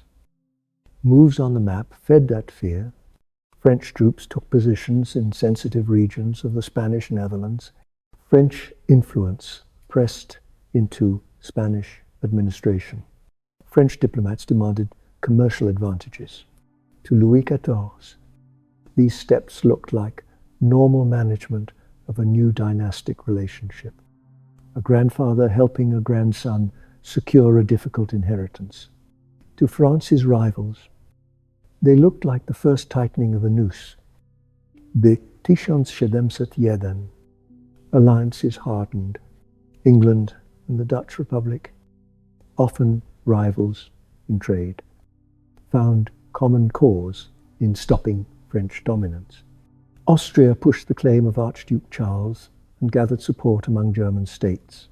Other powers weighed what they could gain and what they might lose. Soon there was a new coalition, a Grande Alliance, built not on affection but on shared anxiety. War followed the way, a shadow follows a moving body. The War of the Spanish Succession did not erupt as one clean thunderclap. It spread. It began with declarations, then skirmishes, then major battles, then sieges that lasted months. It moved from Italy to the Low Countries, from Germany to Spain itself, and out into colonial waters where ships fought for trade routes and sugar islands. A dynastic question turned into a continental struggle, and then into a global one, because Europe's empires were already tangled in oceans. For ordinary people, the war felt less like strategy and more like hunger. Armies needed grain, horses, bullets, and coin. When the coin ran out, they took what they needed. Towns built walls and watched the roads. Farmers hid food in cellars. Families listened for the sound of distant drums and tried to guess which flag would appear next. A battle might be described in elegant words in a dispatch, but on the ground it was mud, smoke, and the sudden emptiness of a home after soldiers passed through. In Spain, the conflict became something even more painful, a civil struggle layered on top of an international war. Not every region chose the same side. Castile, the core of royal power, tended to support Philip, but in parts of the Crown of Aragon, including Catalonia and Valencia, Support grew for the Austrian claimant because local elites feared Bourbon centralization and wanted to defend their regional privileges. In those choices, you can hear an older Spanish tension, the tension between a unified crown and a monarchy built from distinct kingdoms with their own laws. One of the clearest turning points inside Spain came when Bourbon forces won a major victory at Almansa in 1707. It was not only a battlefield result, it was a signal that the war would reshape Spain from within. After Bourbon advances, the crown tightened control, and the conflict over succession became a conflict over the structure of the state. Town councils that had supported the Austrian side faced punishments, confiscation, and the loss of long-held privileges. The message was clear: loyalty would be rewarded and resistance would be punished. Catalonia became a symbol of the tension between local rights and royal centralization, even when diplomacy began drifting toward compromise elsewhere. Fighting in Spain did not simply stop on command. Barcelona held out for the Austrian cause long after many allies accepted that Philip would remain king. The siege was long, shortages were brutal, and the final assault in 1714 was remembered not just as a military defeat, but as a wound in identity. In the years that followed, the new regime pushed through centralizing measures that reduced regional autonomy and standardized administration and justice more closely around the crown's preferred model. Even the war at sea fed the same pattern. Gibraltar, taken early in the conflict, became a strategic hinge in the Mediterranean and a constant reminder that Spain's position had changed. Overseas trade was pressured by raids and blockades, and the question of who could legally trade with Spanish America became part of the bargaining table. The succession war was never only about a crown. It was also about ports, customs houses, shipping lanes, and the right to move goods across the world. And this is why the war mattered inside Spain long after diplomats signed their papers. It decided not only which family wore the crown, but how power would be distributed between the center and the region. For some, centralization promised efficiency and survival. For others, it felt like the cost of defeat. Either way, the legacy lived on in laws, memories, and anniversaries that people kept marking. Century after century, Philip V held Madrid, but he did not hold certainty. At times he fled the capital when enemy forces approached. At times he returned with the determination of a man learning how fragile crowns can be. His supporters argued that Spain needed a strong central monarchy backed by France, a monarchy that could finally reform taxes, administration, and military organization. His opponents argued that Spain was being dragged into French wars and French priorities. Between these arguments were real battles, real deaths, real burned villages that never fully recovered. Across Europe, the war produced moments that became legendary. Armies maneuvered through the Low Countries in campaigns where rivers and fortresses mattered as much as bravery. In 1704, an Allied victory at Blenheim shattered the idea that France was unbeatable and saved Vienna from immediate danger. The fighting continued with the same harsh rhythm. There were victories and reversals, each one paid for with bodies. Great commanders built reputations, but the war was still carried by anonymous soldiers who marched, dug, and died without being remembered by name. The sea and the colonies were part of the same story. England and its allies used naval power to strike at Spain's connections. Men of war chased treasure fleets and attacked ports in the Caribbean and along trade routes. Privateers hunted merchant ships with a hunger that blurred the line between war and profit. A conflict that began with a will in Madrid now echoed in distant harbours where sailors knew nothing about Charles II, yet risked everything because of the consequences of his childless life. Inside Philip's court, personal and political pressures fused. He was young, far from the place that had shaped him, surrounded by a language and customs he had to learn quickly. He married Maria Louisa of Savoy, who acted not only as queen, but as a stabilizing presence, a partner in the performance of legitimacy. Together, they tried to persuade Spain that the new dynasty was not a foreign occupation. But every rumor of French dominance, every demand for money, every military setback made that persuasion harder. And while Europe fought, the shadow of Charles II still hung over everything, because the war was the final consequence of his long, childless life. It was as if the marriage bed that never produced an heir had expanded into a battlefield that swallowed nations. Year after year, the war became a test of endurance. It became a contest not only of generals but of treasuries. Even victories could feel like injuries, because every campaign cost more than the last. Governments borrowed, raised taxes, and squeezed their populations. In cour salon, people spoke of honor and rights. In village, people spoke of missing sons and empty barns. Slowly, exhaustion forced diplomacy back onto the table.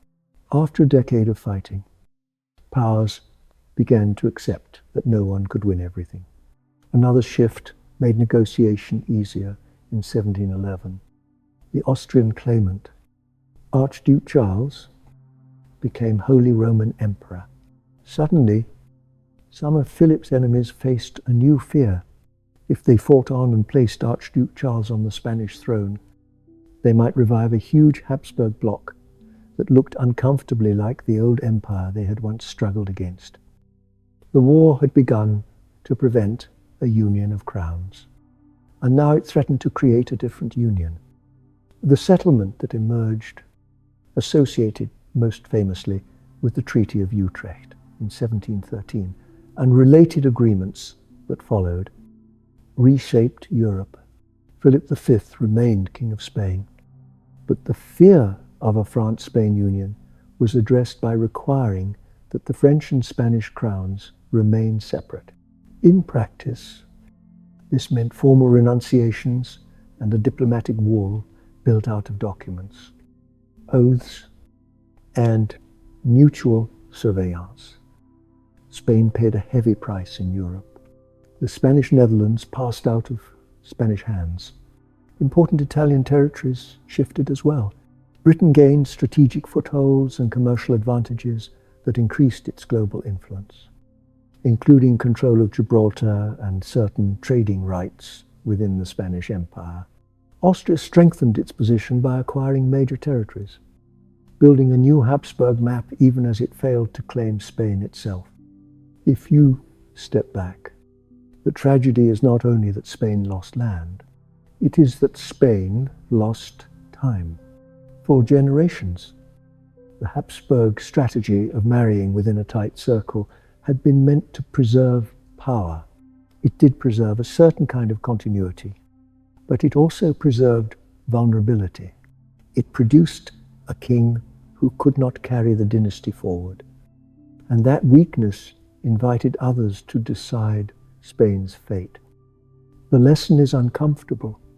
A family can guard a treasure so fiercely that it harms the very body meant to hold it. Charles II's personal story ended quietly in his bed, but his historical story ended in Gunsmoke. Sieges and treaties, his life was marked by fragility, devotion, and the loneliness of being the last link in a chain. When that chain broke, Europe did not sigh in relief. Europe fought over the pieces.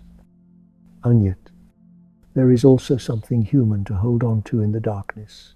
Charles did not choose his inheritance. He did not choose the marriages that shaped his bloodline. He did not choose the expectations that turned his body into a political object. In his final decision, he tried to do what he believed was right for Spain, to keep the kingdom undivided and to spare it from being carved up by outsiders. He could not see the full cost. No one, at the moment of decision, ever can. So when we remember him, we can remember more than the stereotypes. We can remember the soft candlelight of a chapel, the long hours of prayer, the quiet endurance of a man asked to carry an empire on a body that never had the strength. We can remember the heavy silence in a palace corridor when a messenger arrives, and everyone knows that the new age has begun. In the end, the Spanish Habsburg line did not fade because it was defeated on a battlefield. It ended because it could not continue. And the Bourbon Spain that emerged from war and negotiation was shaped by that ending for centuries. This closes our story of Charles II, the last Habsburg of Spain, and the love drama that never produced the heir everyone demanded. If you are listening at night, let the history settle softly. Let the names and battles drift like smoke up a chimney, and let your own breathing return to its calm. Simple rhythm. The candle has burned lower now, and the palace corridors feel quieter, as if even the stone is tired of carrying secrets. If you are listening in the dark, let your shoulders sink a little deeper into the pillow. Let the sound of these old names become a soft rhythm, not a test, just a gentle drift through time. So far, we have watched the same pattern repeat itself.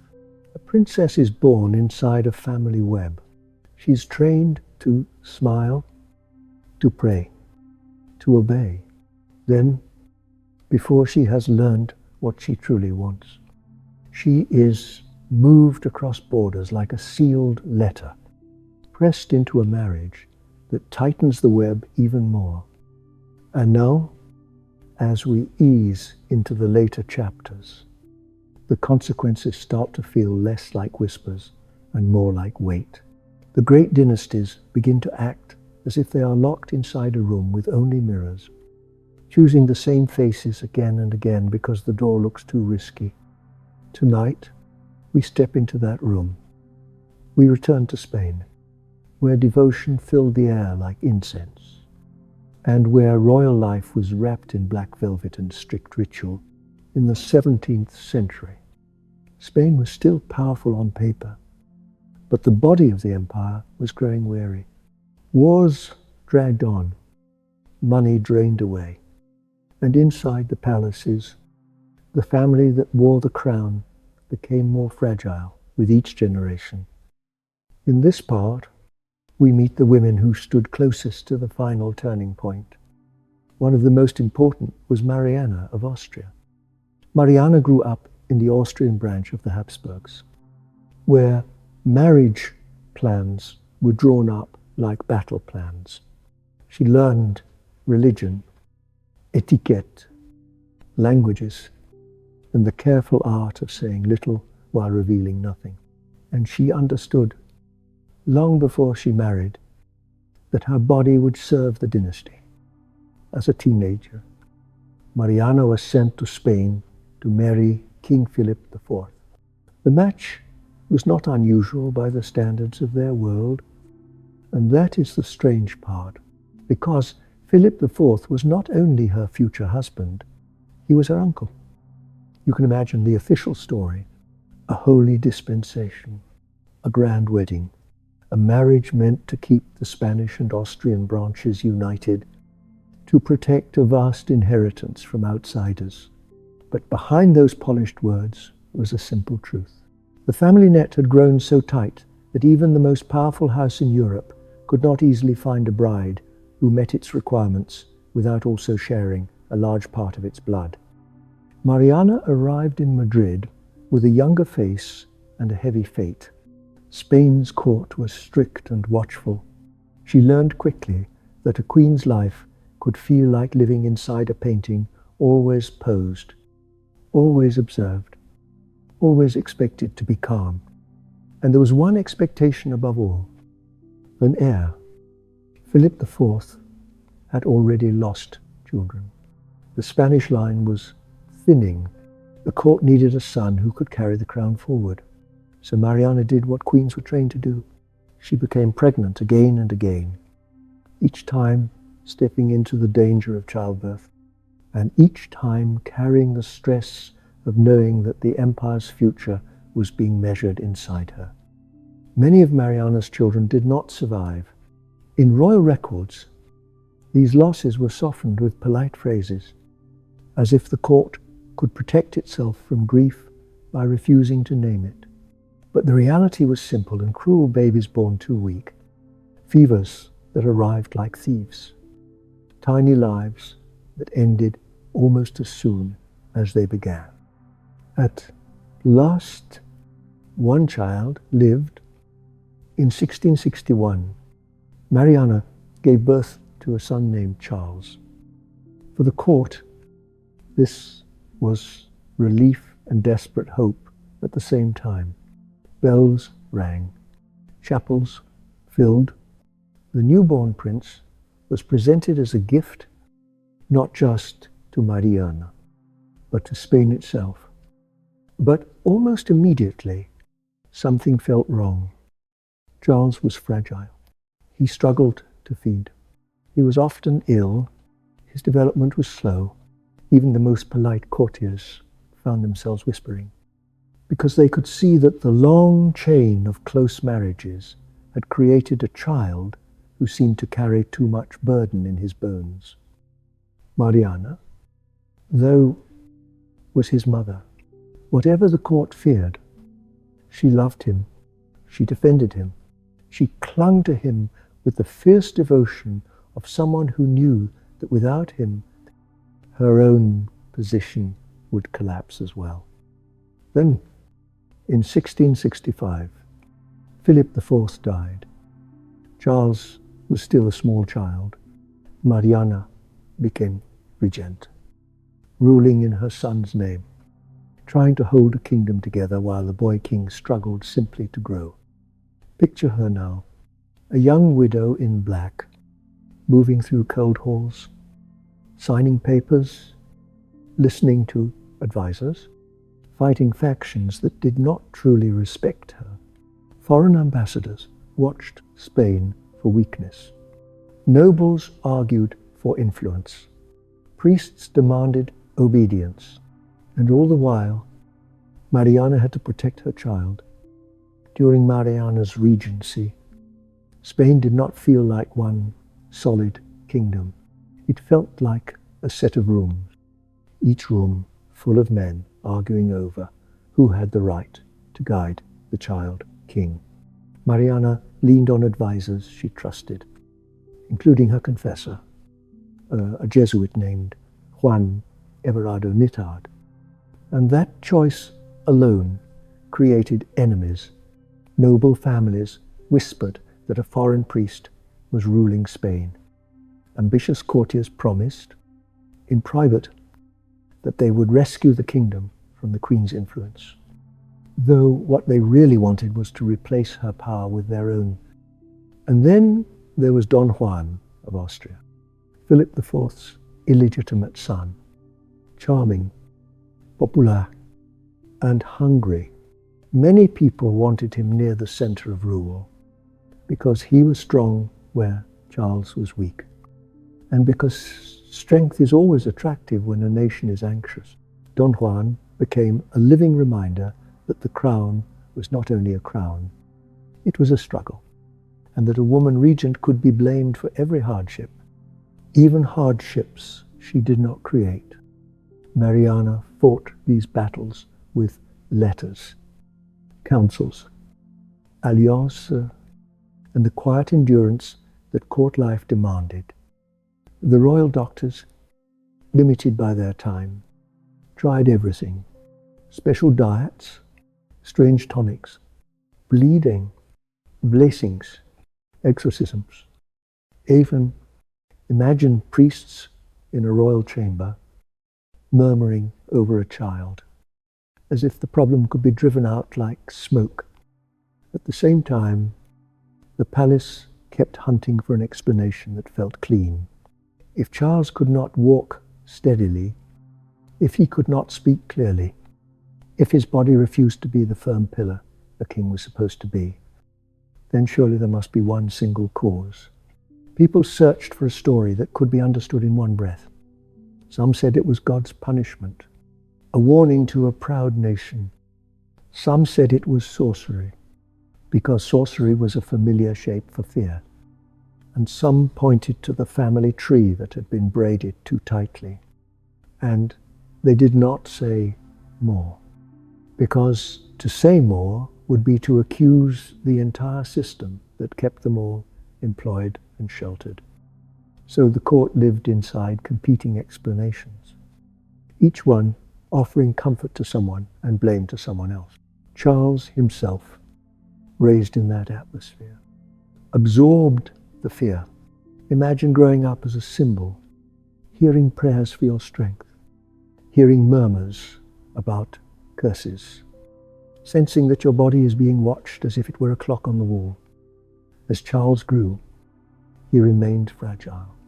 He suffered frequent illness, and he struggled with speech and movement. He was still dressed in fine cloth and surrounded by servants. But inside his body, something was not working the way a king's body was supposed to work. Still, the machine of monarchy kept turning. Even before Charles reached adulthood, advisors were already thinking about the next step, marriage. Because for a dynasty, a king must produce the next link, no matter how frightened he may be, no matter how many prayers have already been spent. Before we step fully into Charles's own marriage story, we need to look at another woman who helped tighten the final knot, Margaret Theresa of Spain. Margaret Theresa was Charles's older half-sister. Remembered today, partly because of famous portraits that captured her as a child, dressed in elaborate clothing. In those paintings, her face looks calm, but she looks small inside the heavy costume of dynasty. Margaret Theresa, too, was used to bind the family together. She was married into the Austrian branch, and her husband was, once again, her uncle. She gave birth young. Many of her children did not survive. She herself died at 21, worn down by the same pattern that had already taken so many royal women: early marriage, repeated childbirth, and a body pushed beyond its limits. Her death was mourned in courtly silence. Then the court moved on, because courts always move on. Now, return to Charles. When Charles finally married, it was not only a wedding. It was a continent leaning in, hoping for an heir, fearing a war. His first wife was Marie-Louise of Orleans, a young French princess. She was brought to Spain with processions and gifts, then placed inside a court famous for its gloom. Her job was simple to say and difficult to live: become pregnant, and do it quickly. When Marie-Louise of Orleans arrived, she tried to bring warmth into the Spanish gloom. She rode her. She danced. She laughed when she could, but even joy could be treated with suspicion at the Madrid court, as if a smile were a sign of disrespect. The etiquette was heavy, the religious calendar was constant, and the queen, though surrounded by people, could feel utterly alone. In the royal bedchamber, the pressure was unbearable. Servants waited outside doors. Confessors asked careful questions. Doctors offered advice that sounded more like superstition than medicine. Marie-Louise was told to eat certain foods, avoid certain foods, sleep at certain hours, pray certain prayers. Every month that passed without a pregnancy became another small disaster, another slow tightening of the air. When she died, some said she had been poisoned. Others said it was a fever. Whatever the cause, her death left an emptiness that felt louder than any trumpet, because it proved that time could be taken away faster than anyone expected. Years passed. No child came. Silence turned into rumor. Rumor turned into accusation. Some blamed the queen. Some blamed the king. Some demanded more prayers, as if the body could be argued into fertility. Marie-Louise grew lonely. She waited under a microscope. Then she died young. And the court, which mourned in black, also panicked, because the problem remained. Charles had no heir. So the second wife was chosen for one thing above all: fertility. Maria Anna of Neuburg came from a family famous for many children. The thinking was cruelly simple. If anyone could produce an heir with Charles, it would be her. Maria Anna of Neuburg did not come to Spain as a shy girl.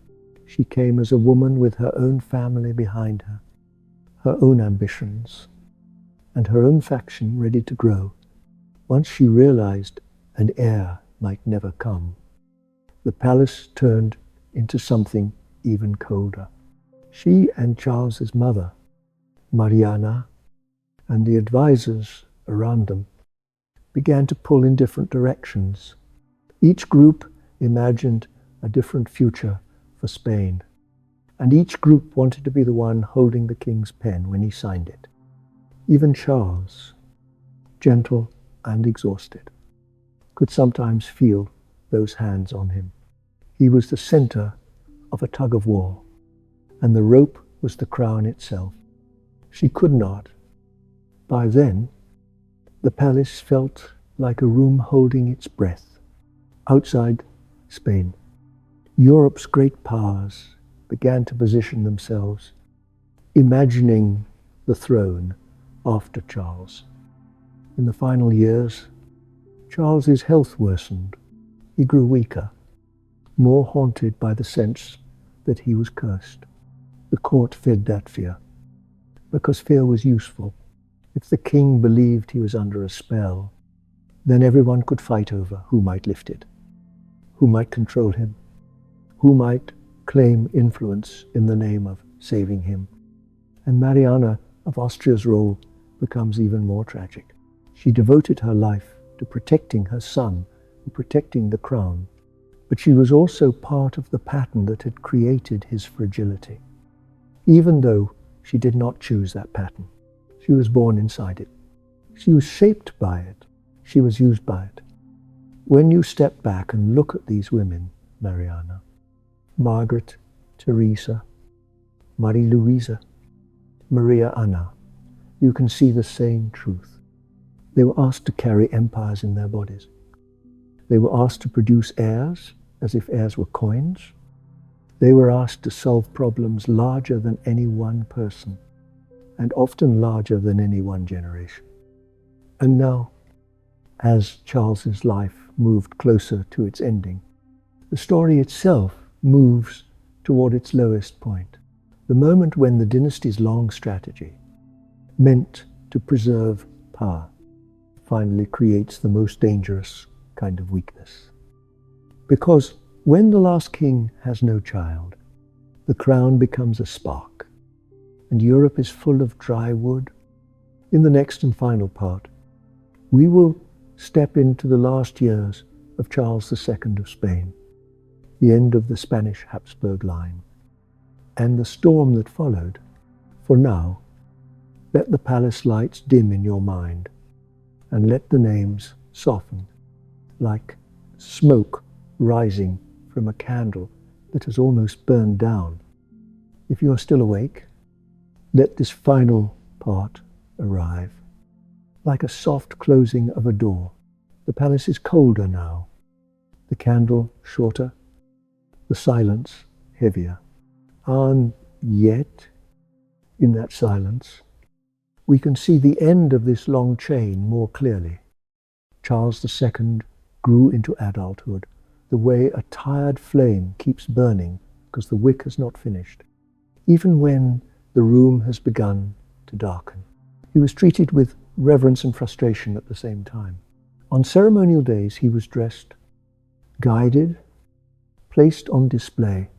On ordinary days, he was managed, protected, and argued over. In his younger years, Charles was sometimes described as gentle in temperament, more comfortable with familiar faces than with crowds. He loved certain simple comforts, the feel of a warm cloak on a cold morning, the steady rhythm of Mass, the quiet of a garden when the sun was low, but the court rarely allowed him the dignity of simplicity. Even his meals could become a debate, because advisors argued about what he should eat, how he should sleep, and which saints he should pray to, as if the right combination of habits could stitch him into strength. When he traveled, the motion exhausted him. When he stayed still, the stillness became a cage. His days were organized by other people's clocks. He wanted, at least at times, to be a normal man. He wanted peace, and he wanted people to stop staring at him as if his body were a prophecy. But a king in 17th century Spain did not belong to himself. He belonged to the throne, and the throne belonged to Europe. As his health declined, the court became more frantic, and also more theatrical. When fear grows, people reach for rituals. The palace filled with prayers, relics, whispered confessions, and harsh remedies. If you picture the scene, do it gently. A dim chamber, heavy curtains, a crucifix near the bed, the scent of wax and herbs, doctors speaking in low voices, priests insisting that unseen forces must be blamed. Charles listened. He believed. He doubted.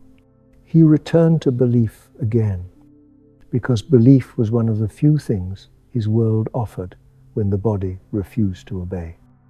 There were moments when he tried to push back. He signed orders. He attended councils. He hunted when he had the strength. He clung to routine, because routine can make illness feel less frightening. But the illness did not leave, and the question did not leave either. Who would inherit Spain? By the late 1692, it was clear that Charles would not have a child. The court could no longer pretend. The diplomats could no longer wait politely. Every power with an army began to plan for the moment when Spain's crown would become available. Outside Spain, the waiting turned into planning with frightening speed. Long before Charles died, foreign courts began drafting agreements to divide the inheritance, as if Spain were a map to be folded and shared. There were proposals, counter-proposals, and secret signatures. One plan suggested that a young Bavarian prince might inherit to keep France and Austria balanced. Another plan redistributed territories like pieces on a chessboard, promising some lands to Austria, some to France, some to other allies, all before the Spanish court had even finished its prayers. To Spanish ministers, these plans felt like theft performed with polite handwriting. They wanted the empire kept whole, even if the empire was already cracking. That desire, more than affection for any foreign candidate, shaped the final decision. To understand why this mattered so much, picture what Spain still represented, even in decline. Not only the Iberian kingdoms, but vast overseas territories and rich possessions in Italy and the Low Countries. To inherit Spain was to inherit a global claim, and to inherit it without a fight would have been a miracle. So the contenders gathered like shadows. The Habsburgs of Austria had a claim through blood and tradition. The Bourbons of France had a claim through marriage ties. Other princes and courts watched, hoping to gain something in the chaos, or at least to prevent a rival from gaining too much. Inside Madrid, the factions sharpened. Mariana of Austria was gone, but her memory lingered as a warning of how quickly influence could shift.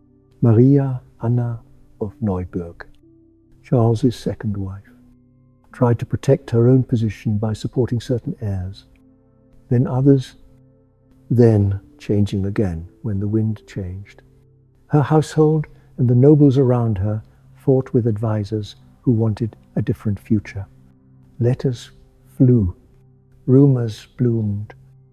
Each chapel service, each public appearance became part of the struggle, and Charles, exhausted, sat in the center like a man holding a cup while everyone argued over who should drink from it. In those last years, the court's obsession with curses reached a peak. Stories spread that Charles had been bewitched. Investigations were ordered. Suspected witches were questioned. Exorcisms were attempted. Imagine the fear behind it. It was easier for people to believe in a curse than to believe that the dynasty itself, through decades of choices, had created a body that could not carry the future. At the same time, there were practical discussions happening in the very same palace. Serious men with maps and treaties, arguing about borders, garrisons, trade routes, and succession law. Spain, in other words, was living in two realities at once, a mystical reality of demons and blessings, and a political reality of paperwork and canons. Charles lived in both. He was pious, and he was frightened. He was also sometimes stubborn. He wanted to do what he thought was right for Spain, even if he could not do much else. And so, near the end, he faced his final choice. A will. It is strange to think that after all the weddings, all the births and funerals, all the women who had been traded and worn down to keep the bloodline alive, the last act would be ink on paper, a few pages that would decide who inherited a world. Charles was pressured from every side. French agents promised stability if a Bourbon inherited. Austrian supporters promised legitimacy if a Habsburg inherited. Advisors warned that Spain might be broken apart if the wrong choice were made. And somewhere in that pressure, Charles tried to think about the one thing he had been taught since childhood. Spain must remain whole. In 1700, Charles signed a will naming Philip of Anjou, a grandson of France's King Louis XIV, as his successor. The idea, at least, was that a Bourbon prince might prevent Spain from being carved up by rival powers. Philip was young. He could rule. He could produce heirs. He could keep the Spanish Empire together, at least in theory. But the ink did not create peace.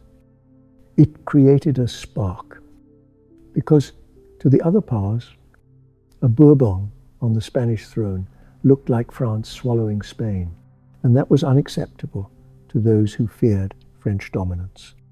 When the end finally came, it came slowly. Charles suffered, rested, suffered again. He drifted between prayer and fatigue. In the final days, the court moved with careful steps, as if loud sounds might frighten death away and delay the moment everyone feared. The last sacraments were given, candles were lit at the bedside. The air was thick with wax, sweat, and the heavy scent of cloth that had been closed up for winter. Then, on November Satu, Itiancibe, The long vigil ended. Spain had its mourning, and Europe had its signal. After his death, Charles was carried with solemn ceremony, his body escorted by black-clad courtiers and monks. The chants, slow and steady, in Spain, royal death was both grief and performance, a public lesson that the crown outlasts the person. In monasteries like El Escorial, candles burned through the night, and the prayers sounded like waves, repeating the same words until they became pure rhythm. Meanwhile, messengers rode hard to spread the news and to summon the new king. When Philip arrived, young, alert beside Spain's exhausted court, the contrast was impossible to miss. Some people felt hope for the first time in years. Others felt dread, because hope in politics is always attached to a price. The War of the Spanish Succession did not begin because Charles was cruel or ambitious. It began because the throne he left behind was too valuable, and because Europe had been waiting for this moment for years. Alliances formed, armies marched, cities suffered, and Spain, already weakened, became a battlefield for decisions made in palaces far away. Philip of Anjou accepted the crown and became Philip V of Spain. The promise was continuity, but the fear remained. England, the Dutch Republic, Austria, and other allies formed against the possibility of France and Spain becoming one overwhelming bloc. Battles spread across Europe, and also across Spain itself. Some Spanish regions supported one claimant, some supported another, and towns that had never cared about international balance suddenly found soldiers in their streets. Years later, treaties finally cooled the conflict. Spain kept a Bourbon king, but it lost many of its European possessions. The empire continued, but it was altered, reduced, and forced into a new shape, as if the old map had been cut and stitched again. And still, in village streets, life kept insisting on itself, bread baked. Bells rang, children played, and people learned to live beside whatever flag flew above them. In bedtime stories, we do not need to walk through every campaign. We can hold it softly. We can say only this: the death of the last Spanish Habsburg ended one era and began another, and the cost was paid by ordinary people in fields and towns, far from the portraits and jewels. If you want a quieter image to rest on, picture the palace after the funeral, the black drapery, the empty rooms, the echoes of footsteps on stone, the queen widow, Mariana, now with little power, watching the world move on without her. The courtiers changing their loyalties as easily as changing their gloves. The chapels still lit, because prayer never stopped, even when plans failed. And then, over time, the portraits remained. The strong jaw in old paintings, the pale faces of children in stiff clothing, the women who arrived as brides and left as widows, their youth spent in service to a future that never fully arrived. Mariana of Austria, who fought to keep her son alive and her kingdom together. Margaret Theresa, who died before she could truly live, worn out by expectation. Marie-Louise, lonely in a foreign court, reduced to a single demand. Maria Anna of Neuburg, ambitious and trapped, blamed for a miracle she could not produce. They were not only side characters, they were the human bridges between treaties and bloodlines. Their bodies were treated as political instruments, yet their hearts still had to carry fear, hope, love, and grief. And what did the dynasty gain from all this closeness? All this control, all this repeating of the same choices. For a while, it gained continuity. It kept lands united. It kept claims tidy. But in the end, it also gained fragility, a narrowing of health, a narrowing of options, a last king who could not give his people the simple reassurance of a child in the cradle.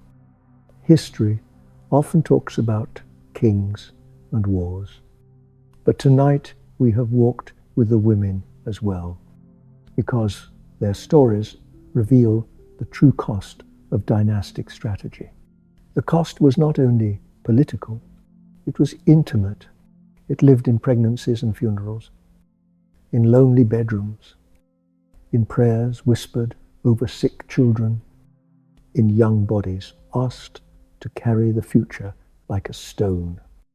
And now, as we let this story close, you do not need to hold that stone.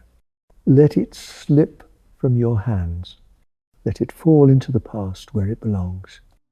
Imagine the palace lights going out one by one, a servant pinching the candle wick, a door softly closing. Outside, a winter wind moving through bare trees. Inside, the bed warm, the room quiet, your own breathing steady. If your mind tries to keep turning the names, you can tell it gently that the story is finished. The chain has reached its end. The candle has burned down, and you can rest